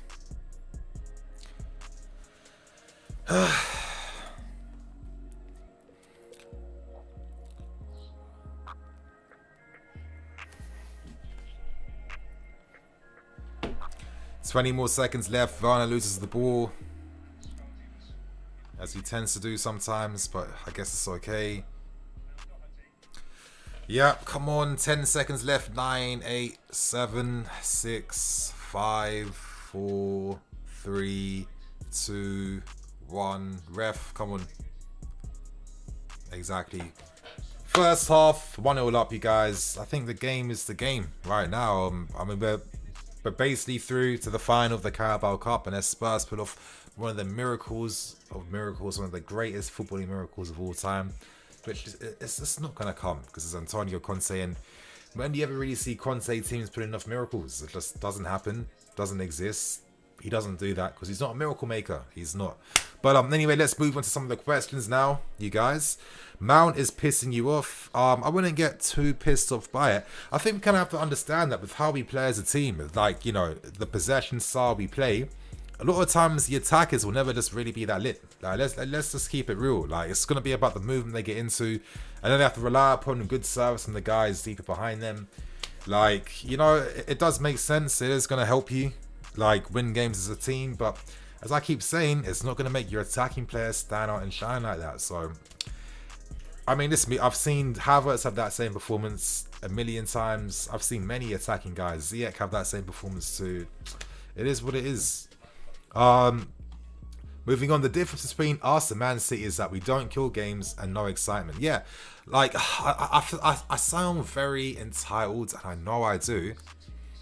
But you guys in the chat, just give me your honest opinions as well too, yeah? Do you feel sometimes that we are like a bit boring when we play? Like, there's a lot of games like this where we see the same passing moves, passing passages. It's just like you've seen the same repetitions time and time and time and time again. And it's just like the way we implement those repetitions hasn't gone to levels, if you know what I mean.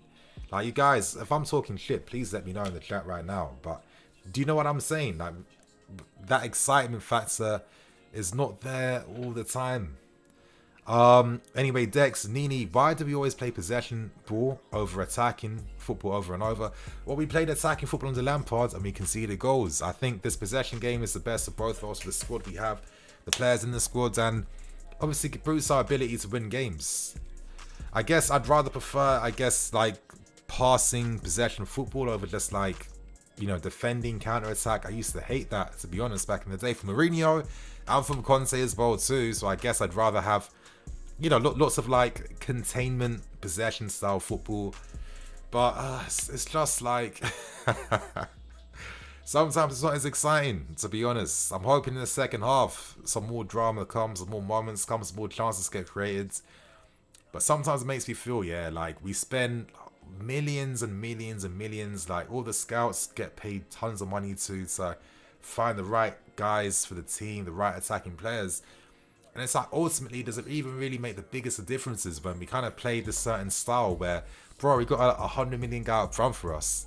And if you didn't know that, you would never have assumed or guessed that. You know what I mean? I don't know. What are you guys saying? Danny, I agree with you, Nini. Players can play faster, especially the wing backs. Yeah. But I agree, Nini. I feel that individuality is lacking as well. I feel like the system definitely takes away from that individuality. I definitely feel like we are more like a symbiotic unit, if you know what I mean. Like a symbiotic unit team where we are one Chelsea and the whole team has to make it up. And that's gonna help us in these knockout round games in the Champions League, and as we get deeper in games as well too. But a lot of times, man, you're playing against a lot of dead teams like Spurs who aren't really doing F4 on the ball. And it just makes for this very, like, monotonous passing, same repetitions, same moves. Like, all the moves are literally, like, burned in my retinas, burned in my eyes. I need to literally rub my eyes when I watch the game sometimes just to try and, like, you know, get these images that's been burned in my eyes out, you know? I don't know. That's it. Ahmed was so robotic most of the time, and the Chelsea 4-0 Juventus win, 5-0 Everton, or 6-0 Arsenal comes around every once in a while, yeah. And then it gets me thinking, yeah, is that like a combination of like us playing well on the day, but also those teams playing absolutely dead on the day as well too, or the manager not being on point tactically and understanding how to stop us? Because my God, we can be so fucking robotic sometimes. I'm not gonna lie. Anyway, always, Nini, it's because some of our players sometimes miss the beat of pass. Instead of progressing forward and trying a risky direct pass, they opt for a safer option which slows the flow, I guess. But is that due to the system, or does Tuchel want to see more of that type of pass made? Because I'm not too sure. I feel like our way of defending is if we keep possession of the ball, then how are we going to concede? You know what I mean? The way we set up to having the back three constantly, players constantly there to stop counter-attacks and cover spaces and behinds. There's a reason why we are a team that if we do win things, it'll be because we get, you know, little 1-0 wins, 2-0 wins, etc, etc. But boy, you know, a part of you will feel like Premier League, suppose best league in the world, TV rights money like crazy. Us fans have got to pay subscriptions to Amazon, to Sky, to BT, to all these different companies and broadcasters. And you're thinking if they're really gassing the market in the league like that, then like the football you're seeing in general is going to be like, oh wow, like, whoa, this is what I'm paying money for. But I guess us winning is just the most important thing, and I'm fine with that. I mean, I guess I have to be fine with that, to be honest. But I'm still hoping that there's still like another. I feel like there's still another gear in how we play, and I like to hope so, to be honest. Because why the fuck then we didn't sign guys like Kai for nearly 80 mil, and all these attacking players as well too? We're never really going to see the full extent of what they can do. But anyway, Benji, great channel, man. Appreciate that, bro. Ahmed, repetition is control. Yes, it is. Yes, it is. Control. It's very, yeah, dictatorial, I guess. Ahmed, yeah, I have to say, a player like Mohamed Salah does not score as many goals in this Chelsea side for sure. I don't think Salah's scoring as many goals for us. I think most guys aren't scoring as many goals for us, to be honest. I'm trying to think who actually would score. I don't know. Sammy, certain formations are extensions of each other. It's just a matter of positioning and yards up or down. Yeah, that's a very fair point. Very good point. But I don't know. Mario Jokic. Yes, you talk about system, but you just bash Callum for not taking on his man like 5 times in a row. Whose fault is that then? No, you're right. I have done that. You're definitely making a fair point. But then I get confused thinking, should the players be taking their own agency in the system like that sometimes? Or is it kind of encouraged to keep the team moves going over having that expression, that individuality? I guess when I say it, I'm always feeling more hopeful that Callum will just decide, you know, F it, I'm going to literally do what I want to do right now. I think that's that youthful exuberance I kind of want to see. Before, there used to be a time, yeah, where I thought when Callum, back when he was younger, this guy was better than Vinicius Jr. But when I saw Vinicius having his struggles but still playing the same game, I just knew it would be a matter of time before this guy's game translates when he masters the other parts of his game, which he's showing this season. And for me, having an absolute world-class standout season at Real Madrid, it's, I mean, that's what the real ballers are about, those types of ones. And I like to think that maybe with Callum, maybe we'll find out there's more information about like maybe his Achilles or side aggravations. Maybe that's why he's not really looking to attempt too much, which I would understand. Because it's smart then, you know, why am I going to put my body under risk if I know my body is not levels like that for me to really be direct, take agency and like, you know, take the game on like that? But who knows? Al Hamza, Prime Hazard would be the main guy. Yes, Prime Hazard would. But again, Hazard was uncoachable. We know that Sarri was trying to get this guy to play robotic football. Hazard said no. That is a categoric fact. Sarri wanted this guy to be about timing his runs inside the books. You know what I mean? Hazard is uncoachable. But it's just like, as a fan, you get that enjoyment. But then at the same time, in like the modern game, I guess, is that necessarily going to translate into you being like a, you know, like one of the like ultimate world-class players? Because I guess if Hazard was like, you know what, maybe I'm not going to go on like, you know, 6-8 dribbles a game and I'm going to do like 2 instead, and I'm going to be running and, you know, I'm going to focus more on my movement instead of what I do on the ball, I'd imagine he would have probably got a lot more goals. But then it comes to that expense of how he plays, that excitement, entertainment, and ain't that what football is also about as well, you know? Is that not also what it's about? Yeah, winning is cool too, but how you win is also important as well too. I don't know. Aspie is descending in performance. I'm not too sure. I don't think he's been too bad today. A lot of times he's pressed Doherty very high out wides. He's won us a lot of balls back in Spurs half. I think on the ball sometimes when it comes to like playing out from the back, it's been a bit iffy, which I do see quite a few times out with Aspie. But for me, the guy's all about his defending, and it's been alright for me so far. Ahmed, English football in the US and the Middle East is so much more affordable and broadcasts every game compared to the UK. Yes, you got your flipping BT, you got Sky, you got Amazon. It's just kind of shambolic, and I mean, it just kind of sums up this country, to be fair. You know what I mean? It's always catered towards the super rich business corporations over, you know, over the people. It's just how it is, and this is why they always get away with it here, to be honest. Yeah, it's like I know in Germany from forever, in other countries you can literally watch every single game of your club on TV, and you're telling me from when I was a kid, so being an adult now, there's been no advancement in that. Like, you got to imagine, yeah, if you don't have a season ticket, or if you didn't have like the internet, or I don't know why you wouldn't, but if you had to only rely upon watching our games on TV, you know how many games you're not missing every season. Like, how are we in 2022 and that is still the reality? For me, that's not good enough. But moving on, Carefree London, do you think Reuben will ever fulfill his potential? Because watching him in the youth levels, the style reminded me of Zidane. I get what you mean. I think for me though, if you want to see players reach their potential, like, there's so many factors and variables. Like, I did this live stream, I did this interview with Nathaniel Chalobah like a few years back. And we were just talking about how players become like world class, and you know, like the skills and the luck and the variables that go into how certain players can go to the top and how others don't. Because a lot of these like current world class players, back when they're in the youth teams, they want the guarantee ones to be those guys to make it. I think it depends on stuff like, you know, having the right manager who plays in the right way, you having your body on point, being fully fit, playing in your best position as well too, and all these little details as well, having the right players around you. I think there's so many different factors that contribute towards players that fully make it to the top, some players that did for a bit, and some players who nearly got there. And I think with Reuben, I don't know how he's going to be. I think ideally the fact that he hasn't been able to like consistently cement playing on the left hand side of a midfield three, for me that is his best position. He's like a Yaya Toure in that sense of, you know, let him carry the ball in those channels, drive up, go on those runs, break the lines, which he's one of the best at doing. But then it's just like, ultimately, if you have a manager that's going to play a different way, that skill set's not going to be used as much. And I think a lot of times we'll look at players and they will be like, okay, you're good one season, you're shit one season, without thinking, okay, it's deeper than that. I got to look at how these guys are being used. I got to look at, you know, is he being used in the best way again? How is he adapting to playing a new way? Am I seeing different things in this game? And for me, I guess the only positive I'd say is that defensively, I thought Reuben was a lot worse, not going to lie. I thought he was a lot worse than what he's showing this season.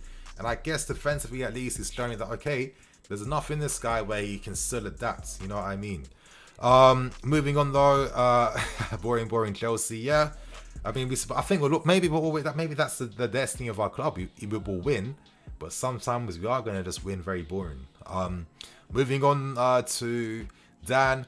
What teams do you feel like have that perfect balance between tactics and football exuberance? For me, I'd say definitely Bayern Munich. That type of team, how they play, exactly. Love how Bayern play. Love how they play. For me, that's like, they're like the very, very best teams who can do both like that. I'd say Real Madrid for sure. Their midfields, eternal midfields, will never retire. The front three, oof, the way they play, great football. I like how, what's another team? I like how Liverpool play when they got their players, you know, fully on point. I feel they're a lot more accurate with some of their balls in the final third and some of the moves, and there's a lot more understanding that the players have with each other's games and stuff like that. Paris Saint-Germain, I would say too. And now under Pochettino, who's kind of struggling, but forgetting Pochettino's reign, the way they were playing beforehand, you know, like there's a reason why you can't really coach these guys to do pressing and stuff, because they play like that old school football, like what you would see in the early 2000s, you know, late 90s, that type of ball where it's like you have to be a sick individual player if you want to make it here, because someone like Variety, he's not going to play a simple, easy 5-yard pass to you. He's going to play a difficult pass to you, and you have to show in that moment that you can bring that ball down, control it, play it back to him, and keep that move going. You know, that type of like difficult, detailed, individual orientated football. It's just, for me, it's still very, very fun to see how a player thinks, how a player has a technique to pull off what they're thinking as well too. I love that type of stuff. And like back in the day when you were seeing like your Zidanes, your Ronaldos, your Kakas, that Milan team, so many teams like that, man. I thought like maybe I'm just being a bit of like you know, maybe I'm too old, but I feel so lucky that as a kid I was just at that right age where I could like see that football, appreciate it, and understand it. But I do think modern day football is a lot more about coaches with their little you know what I mean, like coaches out here with their controllers these days. You know what I mean? They got the custom tactics set. You know, they're telling the team and training, you do this here, there. Like, I mean, I guess that's the nature of the game now. I don't know. But anyway, you guys, enough of my rambling. We're back to the second half. Let's pray for some, you know, just some excitement, for God's sake, please. Mount needs to wake up. I mean, like, I guess so, but I mean, I'd be asleep too, bro, if I was playing. Mitchell Nini, you are right. Modern football has changed. Yeah, it really, really has. It really, really has. And it's just like all this power, all this intensity, all this running is calm, but like at what expense, man? You know what I mean? At what expense? Our right side looks a bit open. Lukaku isn't the best presser. Mount's doing a double job, and Aspie is working overtime. Yeah. Now for sure. I think a lot of times Lukaku is all about pinning the centre backs and having guys run off him. Callum with that's a hopeful ball inside the box with his left foot. Aspie, win that ball back, played. Come on, Chris, I need to see a better second half from you now. A bit stoppy. I understand you come back from injury, but a bit of stoppiness there. Okay, cool. Callum passes that ball backwards. Backwards, Adoi.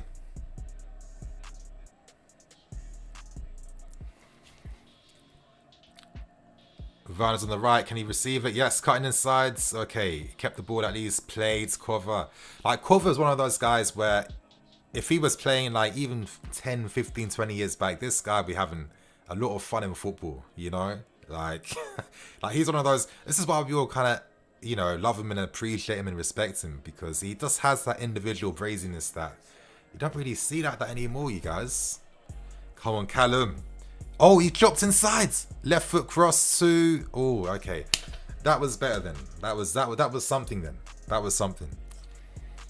Hey man, up for a match on FIFA 22. Probably not as I'm watching the game. And you know what? Maybe after the City game I might. But I think after today, when I do my match review, I'm just going to be getting ready to go to bed. Got another early start with more videos to make. Yeah, man, it's just been a very intense month so far, but it's been fun. It's been fun. Are we going to get another set piece, which is like one of our main sources of goals?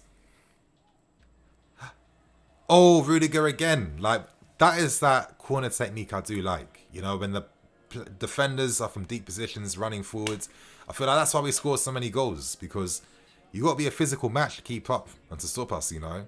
Like, we forced a lot of these defenders backwards as well, and I think you always can have more of an advantage when you're attacking a header from deep compared to someone that has to attack it the other way.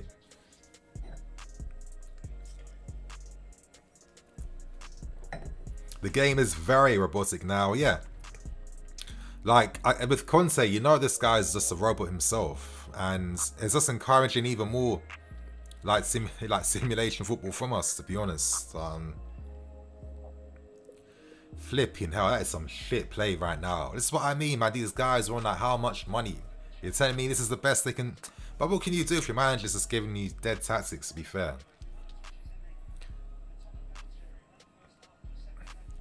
Like, Kane is not a guy to press for nothing. Like, I'm not going to lie, yeah, I personally feel it's like one of them Alan Shearer situations at Newcastle. Like, if Spurs really want to go to the next level, they should actually cash in on Kane.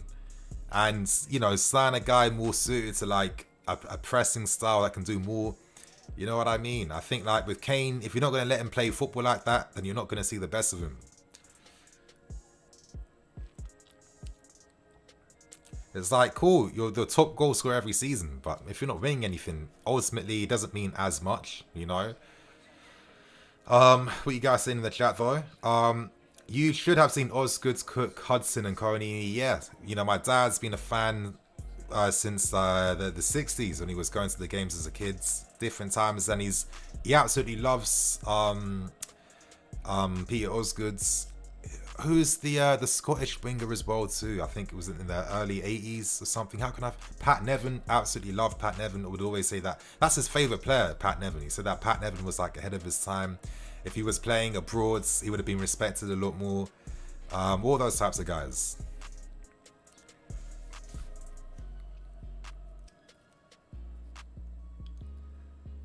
That's it. Come on, robots. Come on.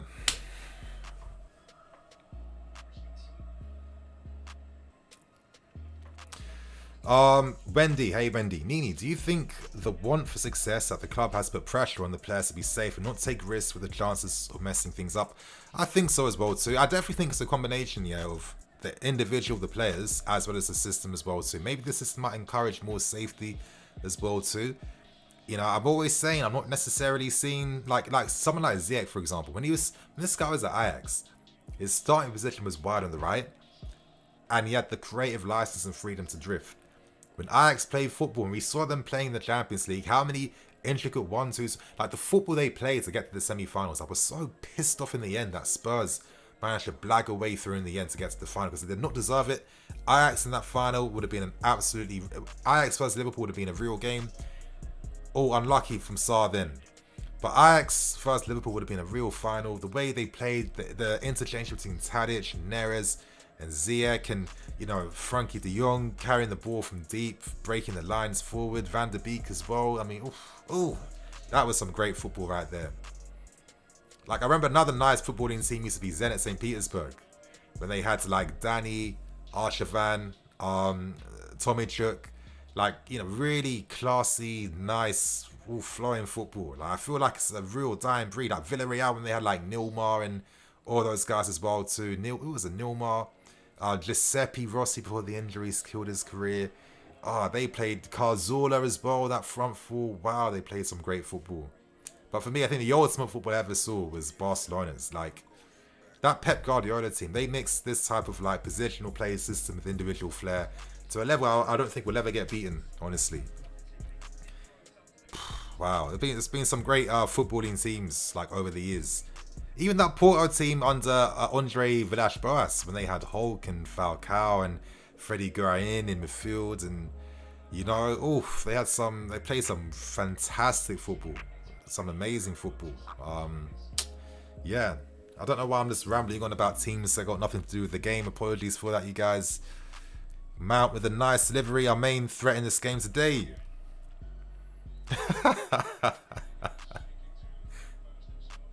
Rudiger trying to blag something again.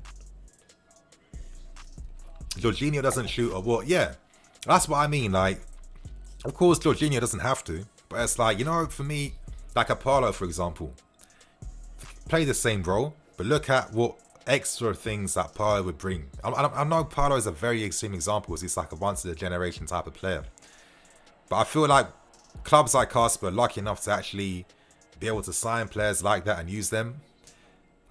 We had an opportunity back when I think Conte first came for Paulo to even come. That would have been very fun to have seen Paulo here. But I think Fabregas was here at the time. But yeah, that's what I mean. Paulo, you know, had the quality to score from 40 yards. Incredible set piece taking. Incredible passes, lots of through balls over the top and behind. You know, Jorginho can do the tactical side, follow the instructions. I think this short passing game is very, very good. I think it's world class, this short passing game. I'm not gonna lie. He knows everyone is on the fields. That's why no one can really like press him too consistently. But there's limits. You know what I mean? Come on, Sarr.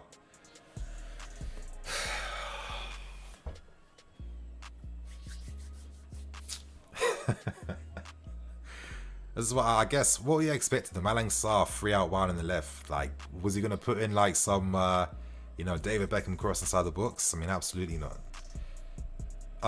Yeah, Sarr gets some advancement. Hudson Odoi tucks more in fields, which he can't do all the time, to be honest. But yeah, Tottenham, man, I beg, make it a fucking game, please. Just press some men forward and attack us so we can get something different in this game. My God, this is so pathetic from them, honestly. They think if they just give money to Conte, he's gonna do what? Like, he's not gonna get them the Champions League. He's not gonna get them to win a league title. I just thought you're just overpaying for a manager that you'll never give the right money or conditions to do anything. I don't really understand it, to be honest. I'm just really seeing Hudson drifting really in field now. Sarr's the 3-man out wides. Come on, Cal. That's it. That's it, Cal. Offside, no? Oh, it was onsides. Okay.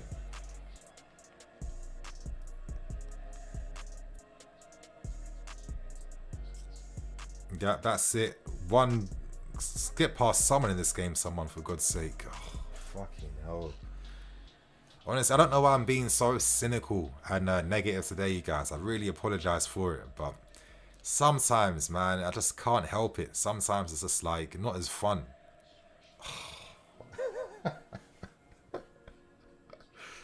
My God. Like, I'm not going to lie to you guys. I like to keep things real. Oh, fucking hell. Spurs on the break. It's what they've been waiting for like 200 minutes. Oh, Kepa. Are you fucking... What? Are you mad?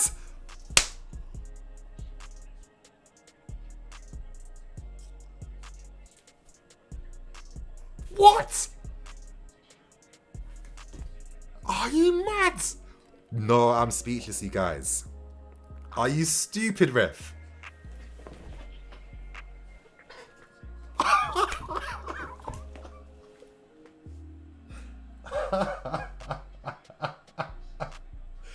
I'm telling you, man, the referees in this country are an absolute joke. They are so fucking embarrassing. Yes, run to VAR, you dickheads. I mean, oh, they don't spot nothing, these guys. My God. Oh. Gonna be here for another 10 minutes, you guys. So I might as well answer some questions while we're here. Like, honestly. AJ, whereas Nini said Conte's negative football, people fucking hated me. And it was funny. I remember we beat Spurs 2-0 back when we were playing in Wembley. And at the time, I was like, yeah, I understand the victory. I accept that. But one thing I didn't accept was the way we played football. I was just like, wow, for the players we had, a much better team individually than Spurs. We played within ourselves. We played negative, defensive, counter-attacking football. And for me, it wasn't good enough because I've got high ambitions. You know what I mean? I've always kept them high. Always kept them high. And this is what I mean. I know Conte because I've seen this guy's teams a lot, man. A lot. And this is what you expect from him. Exactly. This referee, how did he not see it the first time? It's just like he's desperate to want to like get Spurs back in the game or something, you know? Like, how did he even need VAR to realise that Kepa won that ball fairly? Oh, it's an absolute embarrassment, honestly. It really is. What you guys saying? I'm so poised right now. I'm ready to fight this guy. Unpopular opinion. Setting Jorginho as a key to unlocking our attack and going to another level. I agree. I respect it. The Jorginho era was great. But there's also different eras to come as well too. Not gonna lie. The Tchouaméni era, that's what I'm really here for. Tchouaméni to come, let's see that football come, man. But Kepa, I need to give a lot of credit to Kepa. He's done nothing this entire game. He come like Kepa before, his indecision, his lack of confidence, that will cost us moments like this. He's not doing that shit anymore now. But yeah, a few times now, Spurs are finding a few like counter-attacks as bypassing our entire team. And replays again, you know, they show the replays way too much in this country. Like, I don't even understand how Spurs made that attack then. Because I was seeing the replay from the penalty for the 5th time from the 10th different angle.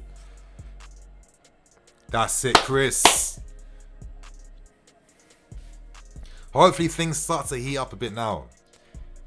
That's it, Sarr. Another corner. Another corner. It's been literally corner city in this game, man.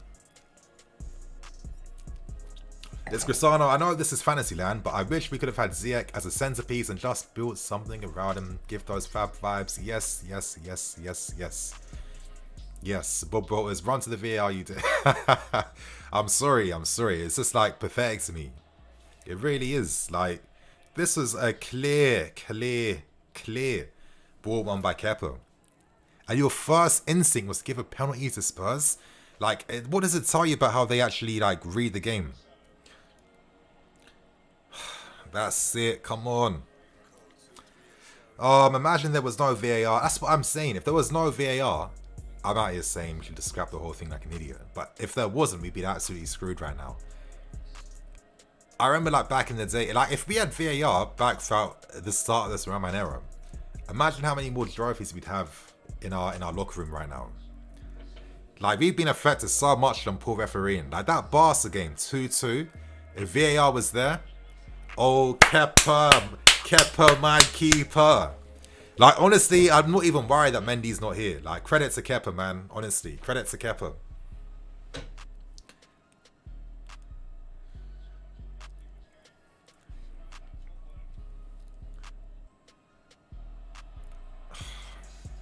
What a save. That's what I'm saying. Kepa so far is the standout in this game. He's the absolute OG of this game so far. But again, it's another... Oh, one little slip from Aspie. And that was enough then. But great save from keeper. Oh. I definitely think having Mendy as our number one, that pressure in the competition, is what's helped Kepa. Because before he was the outstanding number one, there was no real competition from like your Caballeros and who else was our keepers at the time? Cabba and some other guys, I can't remember. Oh, another ball. This is why I'm getting scary, the wingbacks now. And thank God that Emerson can't cross to save his life. Ah, oh, thank God. But twice now, Aspie getting done. And that Hudson-Odoi, Sarr link up down the left-hand side is looking a bit sus right now. Come on. That's it. Come on, some quality. Please. Fucking hell. Come on, wake up.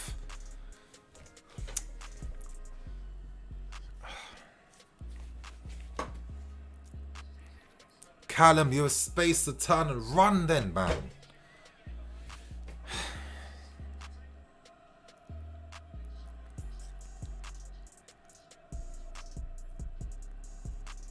But Spurs so far, they've realised, listen, we're 3-0 down, we've got half an hour to go. Why not just go for it now? It's funny. But come on, Lukaku, that's yours. Come on, Lukaku, a bit better there, man, a bit better. Flipping, oh, what are you guys saying? Nini, if Chouameni comes, who does he rotate with in that position? I rotate. I'm hoping he doesn't rotate with anyone at all, to be honest. Make that position his. This is the problem with us. We can't kill games. Yeah, we refuse to because we just... What's been one big chance we've made in this game since that set piece from Rudiger? I don't know. I can't remember. I can't see it. And I know that we can create because... when we played in a less maybe sophisticated system under Frank Lampard's, we were creating chances and we'd also score goals too. So, I don't know. Oh, yes, point. You're saying point there and you passed it sideways. So, like, sometimes I feel Jorginho does points for the sake of it sometimes. Our attack is dead. I knew it. Oh, my God. What am I seeing? Oh, fuck, they've scored, haven't they? Fucking dead play, man. What the fuck was that? It was so terrible. Honestly, the application second half has gone in the mud. It's gone in the bin. Why not just use guys here who are hungry to get minutes, like a Saul? I can't believe I'm even saying Saul, for God's sake. Like Saul, guys where it's like they would benefit from the minutes because they want to come out there, they want to play, they want to, show the manager what they're trying to do and what they're about. And it's just like we've gone back, reverting to type, using all the experienced guys, and it's always these guys who are making the individual mistakes. Fucking hell. Like, we gave that goal to Spurs for nothing then. Is it VAR? What are they looking for? What are they looking for VAR? I don't understand. But what about Rudiger though? Like, I'm confused, you guys.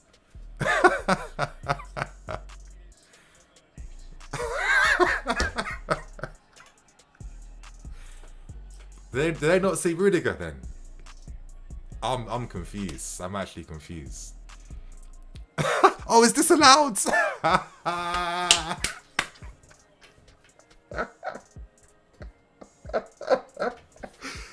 Oh, I think that really just sums up that club's entire existence. I'm not gonna lie. I think that moment right there. This is what I mean by Antonio Conte. You've got Ryan Sessegnon on, yeah? Are you using Doherty out of position playing on the left when you can use a guy that could actually get past his man, attack, and try and attack the spaces? Like, that's what sums Conte up. But you guys, I'm not going to lie, I was not really focusing. I was just having too much fun laughing at the comedy of the era. It was an offside, I guess, that the turn of play then came was like, I don't know, I don't even really care, to be honest, man. Yeah, it's the last man. Okay. Okay. Kepa offsides. Okay. I didn't know the offside rule. Me personally, I didn't really understand that one there too, to be fair. But this game is literally being like, you know, VAR 3, Chelsea 1 right now, to be honest. Maybe that's going to be the title for this video today, because the only team we've been competing against has been VAR. It has been the fourth official. It has been the referee. It hasn't been Tottenham. Thiago Silva getting some minutes, I guess, in anticipation for Man City. Let's pray no injuries, or we're absolutely screwed. Ziyech coming on. Okay. Alonso for, I guess, is that going to be Sarr or Hudson-Odoi? Or, I mean, okay, so Hudson-Odoi is off then for Marcus Alonso. Okay. Oh, Werner's off. So Callum's moving further forwards. Come on, Callum. You're playing more in attack now.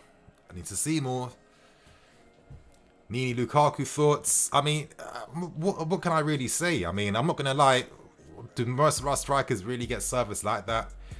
I don't know. I feel like if I'm going to criticize their performance, I got to criticize the delivery they're also getting. I don't think it's been that great, to be fair. That's it. Come on, you guys. Wake up after that. Something has to wake you guys up now. Come on, Cover. Release that ball, man. With a good ref, we wouldn't have even needed VAR the first 2 times. Yes, Kepa with 3,000 IQ moment on Kane. I need to see that again. I'm not gonna lie. I need to find that moment again to fully just like comprehend the majesty I've seen. Oh.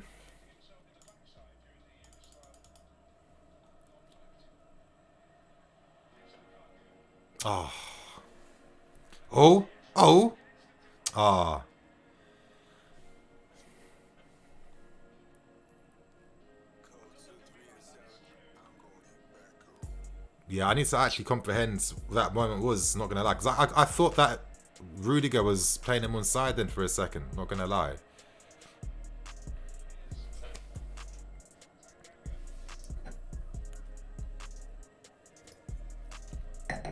I like Werner off.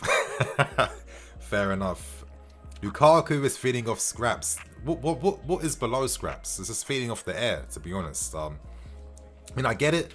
There's been no pre-season. That's when you work on, you know, that type of the game. That side of the game, I mean, you know, build that understanding with your teammates. But as I keep saying, what is the point of wasting hundreds of millions on attacking players when really with the system, they're going to get scraps and air and you know, CO2 this entire game? Doesn't make any sense. Like, I'm praying, man. If what we need is a DM to really unlock more creativity in attacking this team, please do that. Please. I'm sorry. I feel like me personally, I'm only going to speak for myself here. Me personally, I have to see that entertainment alongside the quality and the wins. I'm sorry. Why does this club always just go for winning over everything all the time? It's not sustainable. And that's why we lost guys like Eden Hazard. Do you think Hazard wanted to be, you know, one-man army for 8 seasons in a row? Absolutely not. But that's a good header in behind from Lukaku. Come on, Callum. Get past this guy. Skin him, man. Come on. Yes, yes, yes.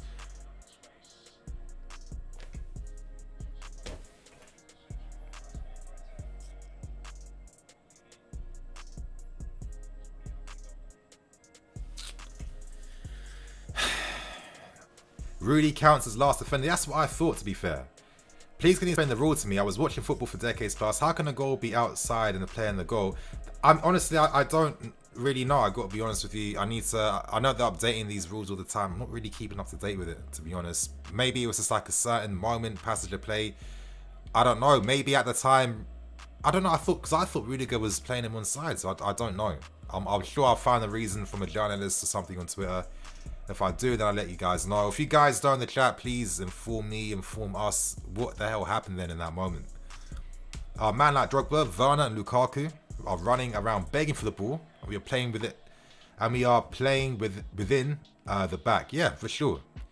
I mean, of course, you know. It's just like, you don't spend money on attacking guys, yeah? If you're not going to have a team around them, that's going to benefit off their service. Like, I've got Manang Sarr 3 out wide on the left. Am I expecting delivery and crosses and quality in the final third? Absolutely not. I would have been happy to see flipping Lewis Hall. I mean, Lewis Hall was playing some nice balls in behind in that game. I don't care if it was Chesterfield. He was playing some nice balls and clearly knows how to move the ball. Especially over Sarr, I'm 100% doing that. Offside trap is second defender, not last. Okay, the offside is second last player, not the last defender. Okay, fair enough, fair enough. So you guys, it's the second last defender playing him on, not the first one. We were all looking at Rudiger, which was the wrong decision, I guess. Nini, your take on our attack. We need to be more aggressive and ruthless in our attack. Personally, I just think it's this formation, not gonna lie. I just think that, you know, look at the positions that our attacking players are in. Look at the movement. Look at the runs they try to make when guys are on the ball. That's the thing to look at. I just think that it doesn't really necessarily balance. I look at someone like Ziyech. He played in a free-flowing, attacking, adventurous Ajax team. We don't do that. Lukaku was playing kind of counter-attack at Atletico at Inter Milan. We don't really do that. Werner was a guy that just kind of moved in space his whole career. You know, Kai Havertz performs better in space on the break and stuff like that. So, yeah, it's a funny one, you know. I definitely feel like we play this way because of our midfield, because you can't play expansively because Jorginho is going to get found out physically. And I think that's the reality, not going to lie.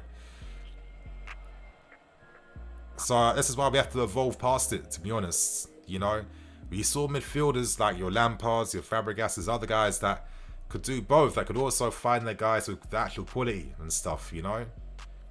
I just feel like I get this is our game for now, but my thing is it doesn't always have to be this way. Next season there has to be evolution. Otherwise, why waste money on signing an attack when you're basically overspending so they can get, what, 10 goals a season? I mean, it doesn't make no sense to me. I can't lie, when Saul does the passes I expected from George. Yeah, that's what I'm saying. Why does CFC always leave the door open for a comeback? We always, bro, a comeback? We've got 20 minutes left against Spurs. Do you see them coming back to score 3 goals to take this extra time, or 4 goals to win? It's not happening, man. But I get what you're saying in the sense that we get a bit complacent. Listen, I think if you're doing nothing where there's no sustained bits of pressure or quality or creating chances, that's the thing, yeah? Do we actually create like sustained periods of like chance creation where it's like you can just smell that danger, you can smell the goals coming? Like, we don't do that like how other big teams do. Like, we'll do nothing for like 30 minutes and like maybe for 5 minutes we'll create like 3 or 4 chances, and then you're waiting another 15 minutes for that to come again because we're just playing the ball sideways, keeping possession. I mean, it is what it is, I guess. Yeah, that's why Ziyech cooked last game and he actually played in this position. Yeah, you know. Let's hopefully there's a bit of time for him to do that in this game, but we'll have to see.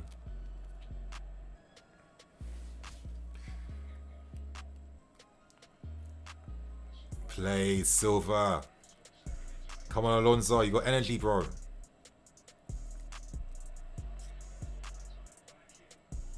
Ryan Hill. Uh-oh. Sorry, you guys. I got a spider right here. I gotta take this guy out of here. Get the hell.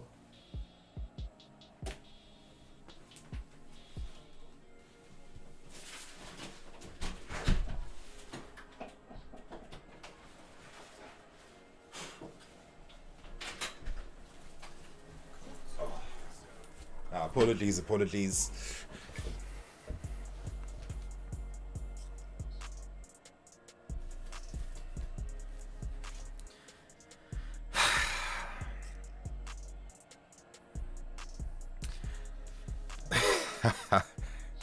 Yeah, I had to get it out, man. I had to get that thing straight out.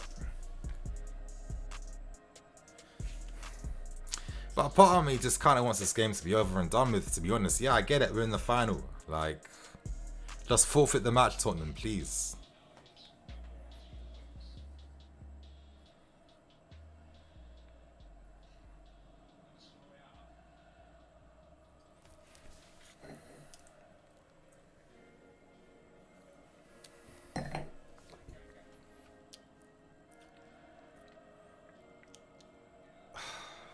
Flipping hell. Spider gave us most excitement in the game. Yeah. Yo, spiders are such funny insects or arachnoids, whatever they're called. It's just, I just don't even know where they come from. I thought my room was actually spider-proof too as well. And like in the middle of the stream too, it's trying to say hi to me. Kante's coming on, fair enough. So I guess it really is about getting some mins and fitness ready for Man City. Fair enough, fair enough. Like, it would be sick if someone like a Harvey Vale came off the bench at least, you know what I mean, last 50 minutes and we've already won the game or whatever, but it is what it is.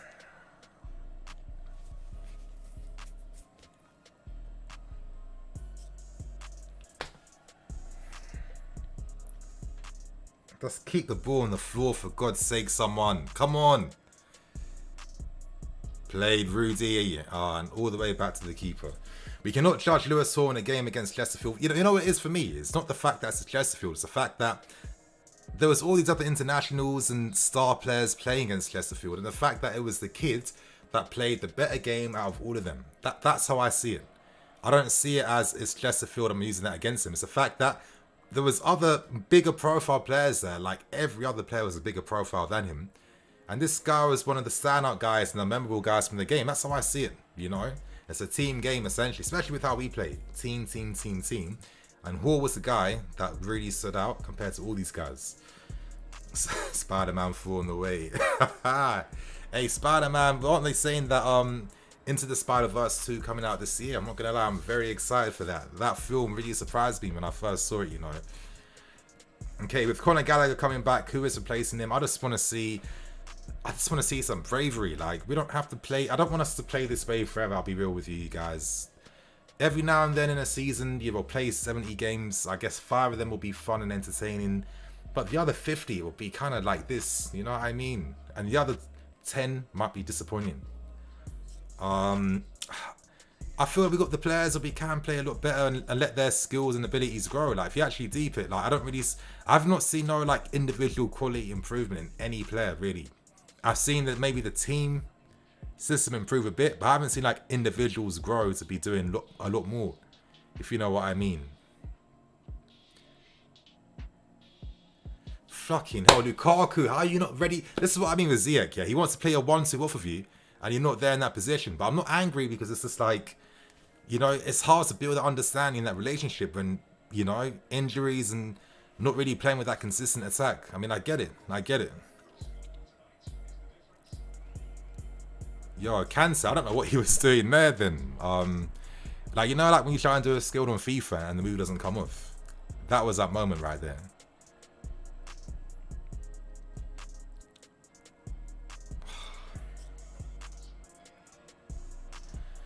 Nini, I don't even think Val is. No, he's not on the bench. He's definitely not. Slow to think and slow to move. He's a liability most of the time. Nah, he's not got any decent crosses, but I just feel it's just like, you know, it's hard to build an understanding. Like, you know, like, it's not like, if let's say he played like 30 games this season with Hakim Ziyech on the right hand side, you're going to feel like, okay, I know where I have to be on and off the ball. I know the type of pass Ziyech's going to play to try and find me.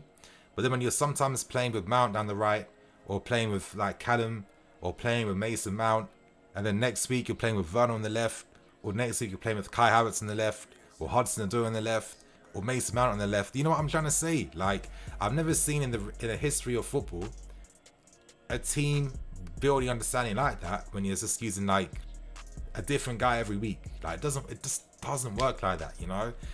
Like, it just doesn't work like that. We need a Renato Sanchez or Milinkovic Savic. I don't think we need Milinki at all.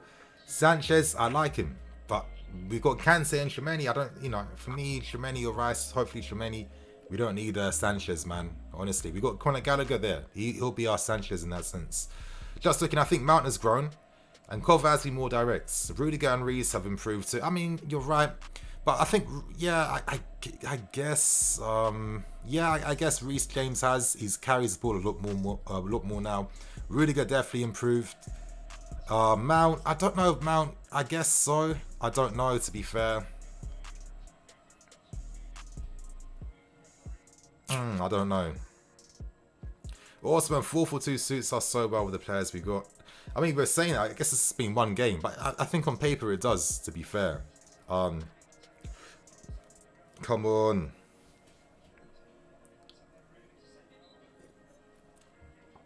Kova has, I think this season Kova probably has, yeah. I feel like, but his game has been more reduced now, you know? He's not going on as many dribbles. He's not like carrying the ball as much. Like some of that individualism is kind of not the same. It's kind of being minimized to make him more effective in what he does, if you know what I mean.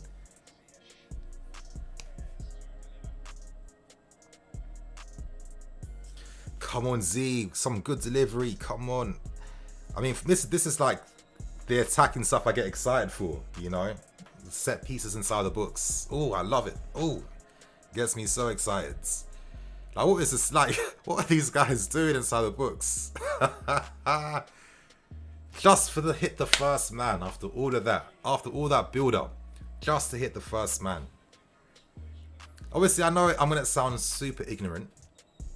Super ignorant. But you know them ones where it's like, I get my thing's always been, how is it that like pros, actual pros can like mess up set pieces where it's like you're kind of on marks, you know, there's no pressure on you, you're taking a dead ball. Why do we see more consistent crosses hitting the first man compared to like that quality shining through, if you know what I mean? It's a funny one, because I guess like in training and stuff like that, you're seeing that consistent quality a lot more, but in game it just doesn't translate. But anyway, DM Loftus-Cheek is coming on to play the spot. I mean, who would have thought like Loftus playing the Jorginho role in midfield? Like, who would have ever thought that, really?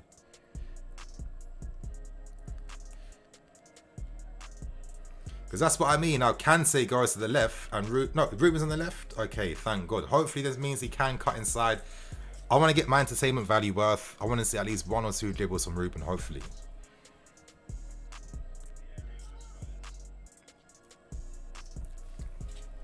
But you know, today there was a lot of big games today, like Barca versus Real Madrid, and I think like Juventus and Inter Milan were playing as well too. And hopefully for their fans' sakes, they're having a lot more fun watching this.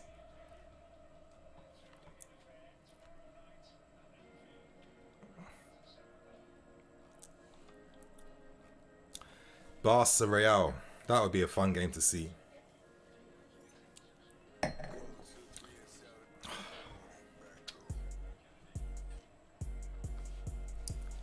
Come on, boys, fight.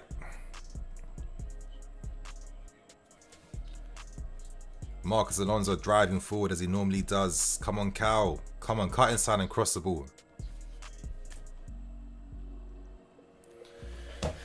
Nini, we be cooking again when Reece and Ben come back. Yeah, but it's so mad that these two going meant all our football went. That's the mad thing. Is that Rudiger playing right wing now? Fair enough. What the fuck was going on between Rudy and Tanganga there? Yeah. Bro, I don't even know. But that's... I'm looking at these like close shots, and that's giving me the most entertainment in this game. Can you imagine that? Not the actual foot, not the actual ball. Yeah, I hear that, Nini. I feel like I've put in better crosses than Alonso. It doesn't even make sense. Yeah. I feel like I even have, which is mad. And the crossing was never the strongest thing in my game too. It's just like it's the fact that for like 5 seasons I've not seen any difference in the technique. You think that as a professional footballer, you're thinking, you know what? Why don't I just try and cross the ball a bit different? And because I'm a professional football player, where out of millions of people that try to play football, I was one of the lucky ones to actually make it through and play for one of the big teams where it's like there's like 10 in the world, there's like 100 and there's like, what, 200 spots, 250 spots available in these 10 teams, whatever. And it's just like, out of being one of those lucky 250 people, out of the millions that try to make it, I still can't work on my technique and learn to improve it. Like, it's just, maybe it doesn't work like that. And I know I'm probably being ignorant, but I've always found that a bit surprising that, you know, pros can't pro, if you know what I mean. My God, what a shambolic game this has been today. Imagine me get a second goal. Probably some dead counter-attack or another own goal, to be fair. Come on, Reuben. That's one run from you, please. Come on, Reuben. Don't pass it. Dude, ignore the tactics. Ignore the tactics. Oh.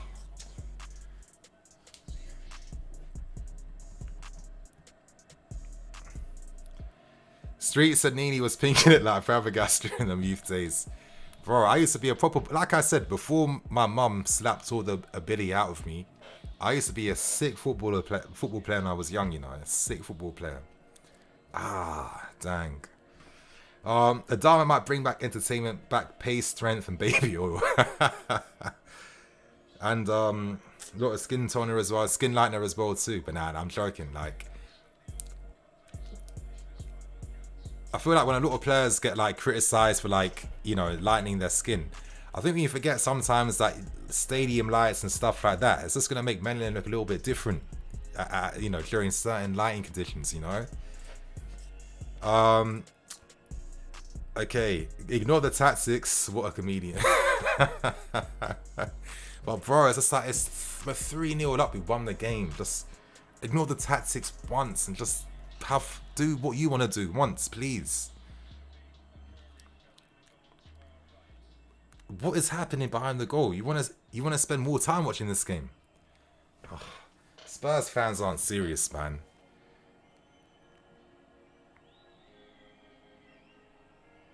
Oh, it's maybe an incident's happened. Maybe an incident's happened behind the scenes. I feel like I'm seeing a lot of waving, actually.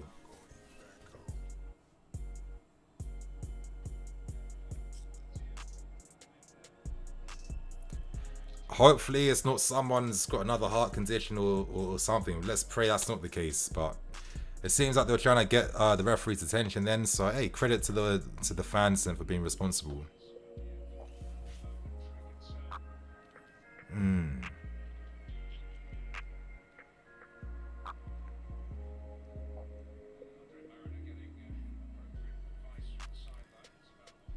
Yeah, well, I'm gonna go and split you guys to see what's happening. Maybe we'll find out, I guess. Hopefully it's nothing too mad, you know what I mean. This let's hope no, it's not another guy that's, you know, potentially got any medical issues or something. Does anyone know what's happening? No one knows on Twitter right now.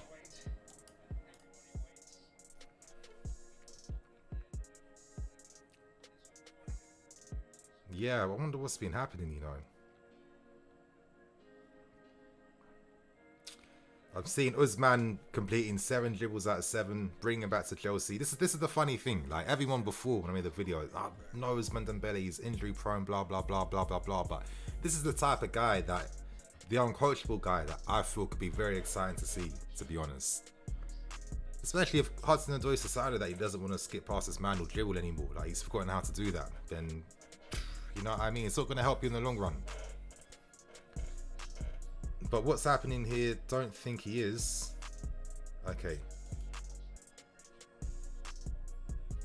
Game pause for an incident in the crowd. Don't know what's happening right here.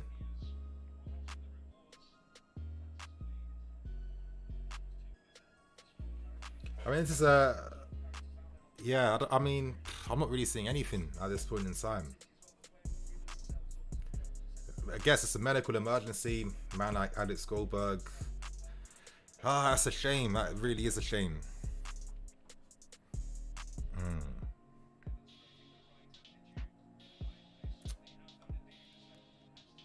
The match has stopped because the crowds and then Kepa wanted to draw attention to the officials about an incident behind his goal. It looks like a medic has been rushed over. Okay, cool.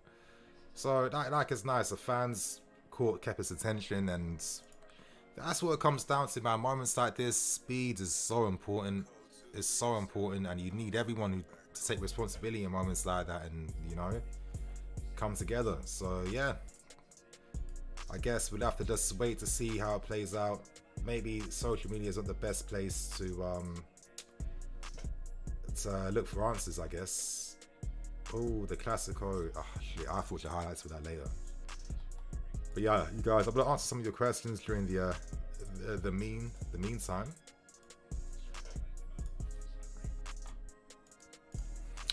Okay, well, it's time at least. Nah, Nini, Carabao Day lie in the skin, bro.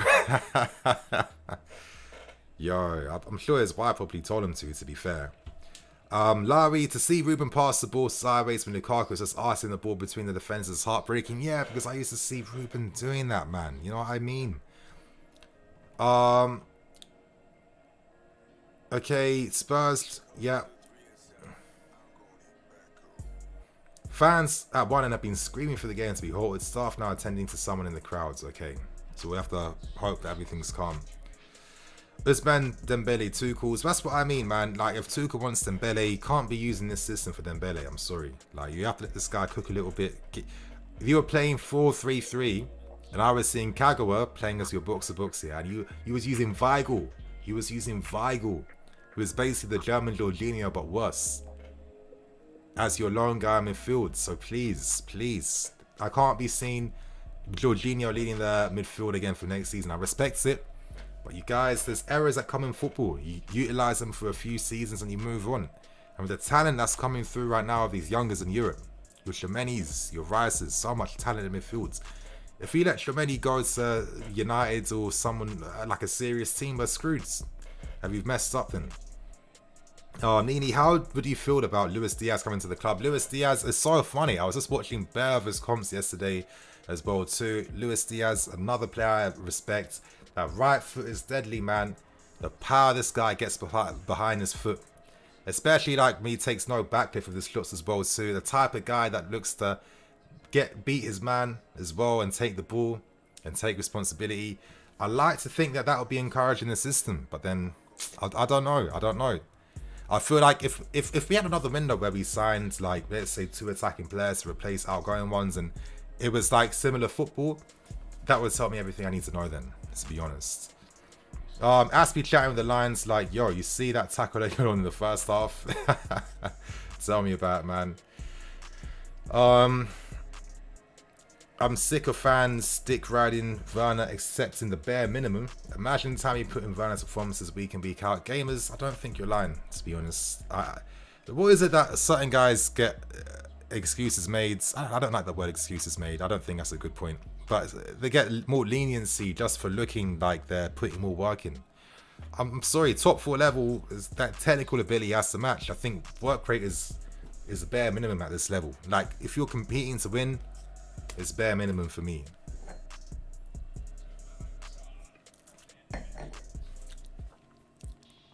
Come on.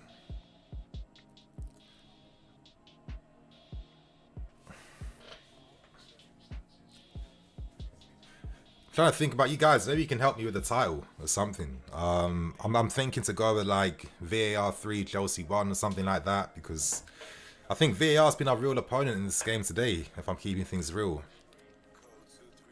Oh my God, it's terrible football. Facts, Needy, a solid defensive midfielder set up will unleash our attacking threat, yeah, and it will let certain guys play a bit better.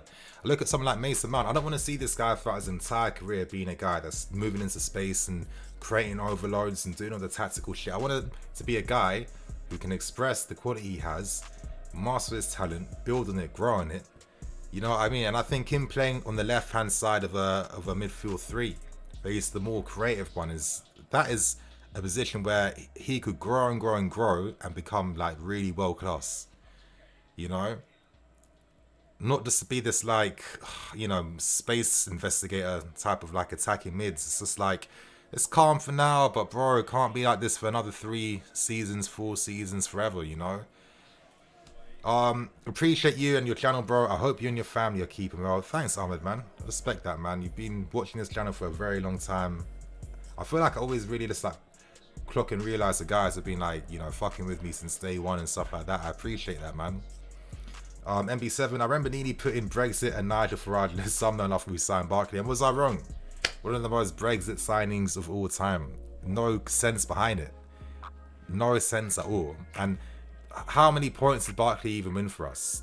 What I remember Ross Barkley for is that penalty he missed against Valencia, to be fair. And if he scored that, we're not playing against Bayern Munich in that game. But it is what it is. Facts, Nini. Okay, I'll answer that one. If we bought in Dembele and we had to take an attacker out, who you taking out? Probably Timo. He'll make sense in a different team, but we'll never play to get the best out of him. Because here's the thing. If we want to get the best out of Timo, we're not signing Lukaku then, you know? So that kind of sums it up.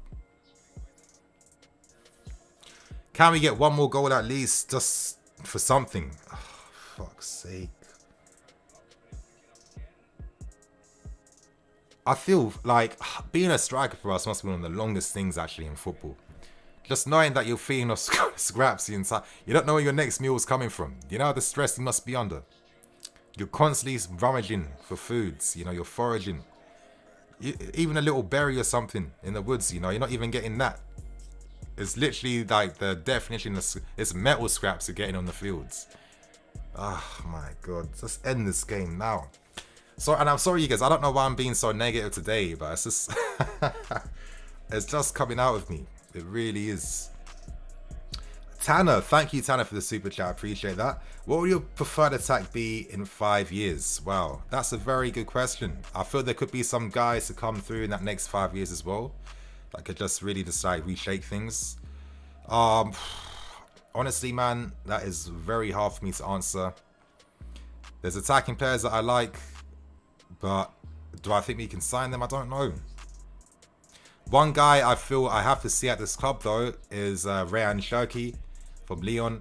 I tweeted this like I think a year ago or something, but bro, can you imagine there was one time, and it's so random, I had a dream that Sharky was playing in a Chelsea kit and we were playing in the final of the Champions League.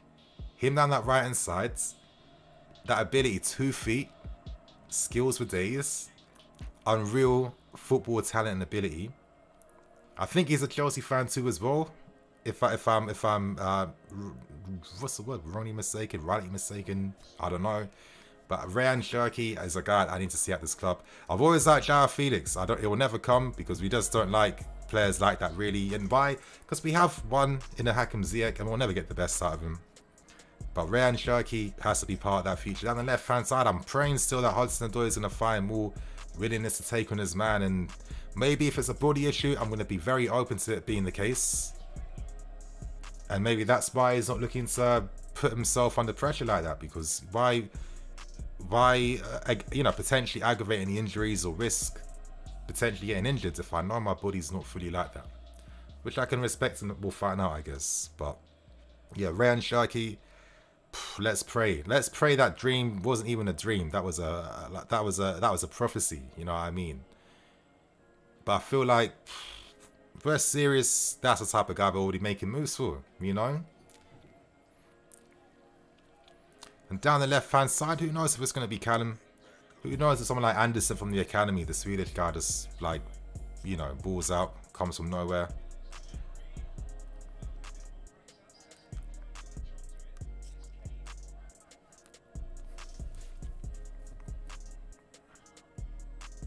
Damn, Aspie's looking at getting a bit... oh, if we can see that at the end, I would have been pissed off, to be fair, honestly. I understand your negativity. The game is boring. Kante out there trying to dribble past 3-4 guys, and he passes to Reuben, who decides, let me play it. That's what I mean, but we know that Reuben's... That's what I mean. I remember him not doing shit like that, so why is that happening, you know? Finally, the game is over. I mean, we already knew that we were going to go to the final. I don't think that was a surprise, to be fair. I didn't really feel I was even being cocky. I just knew that Tottenham weren't really going to really do anything to surprise us to really try and win. A win for them was to at least not look as shit as the first leg. And I guess they proved that today. You guys, I need to figure out the hell I'm going to talk about in this match review now. But it's probably not going to be a long one. Yeah, obviously appreciate everyone who's come here to just hear my rants and hear my negativity and me moaning. Look how ungrateful I'm being. We've got through to a final of a Carabao Cup. And I'm out here crying about the football. Who cares about the football, man? It's about the trophies, right? But you guys, of course, I want to quickly bang this review out so I can watch the highlights of Real Madrid and some of these other games that happen tonight. I want to see some football today just to try and cleanse my mind after what I've been witnessing today so far, man. But I know Tuchel fourth final in the year. Look at me just being an entitled prick live. Like what a prick I am, honestly. Yeah, that's it. We're through to the final. Let's go. We're through, you guys. We all knew we were. So I guess we're gonna find out eventually when Salah comes back from AFCON, because he'll purposely play shit to leave Egypt and go back to his daddy Klopp. Then I guess maybe when they decide to actually play that second semi-final, we'll find out who our opponents are gonna be, to be honest. But yeah, you guys, been fun. It's been fun, but I need to keep it moving. I need to love you guys and leave you guys, man. I need to get back to work. So thank you for everyone who sent super chats, who supported the stream, who watched, who got involved. It's been fun. And I'll catch you guys hopefully in the next 40 minutes with a review. So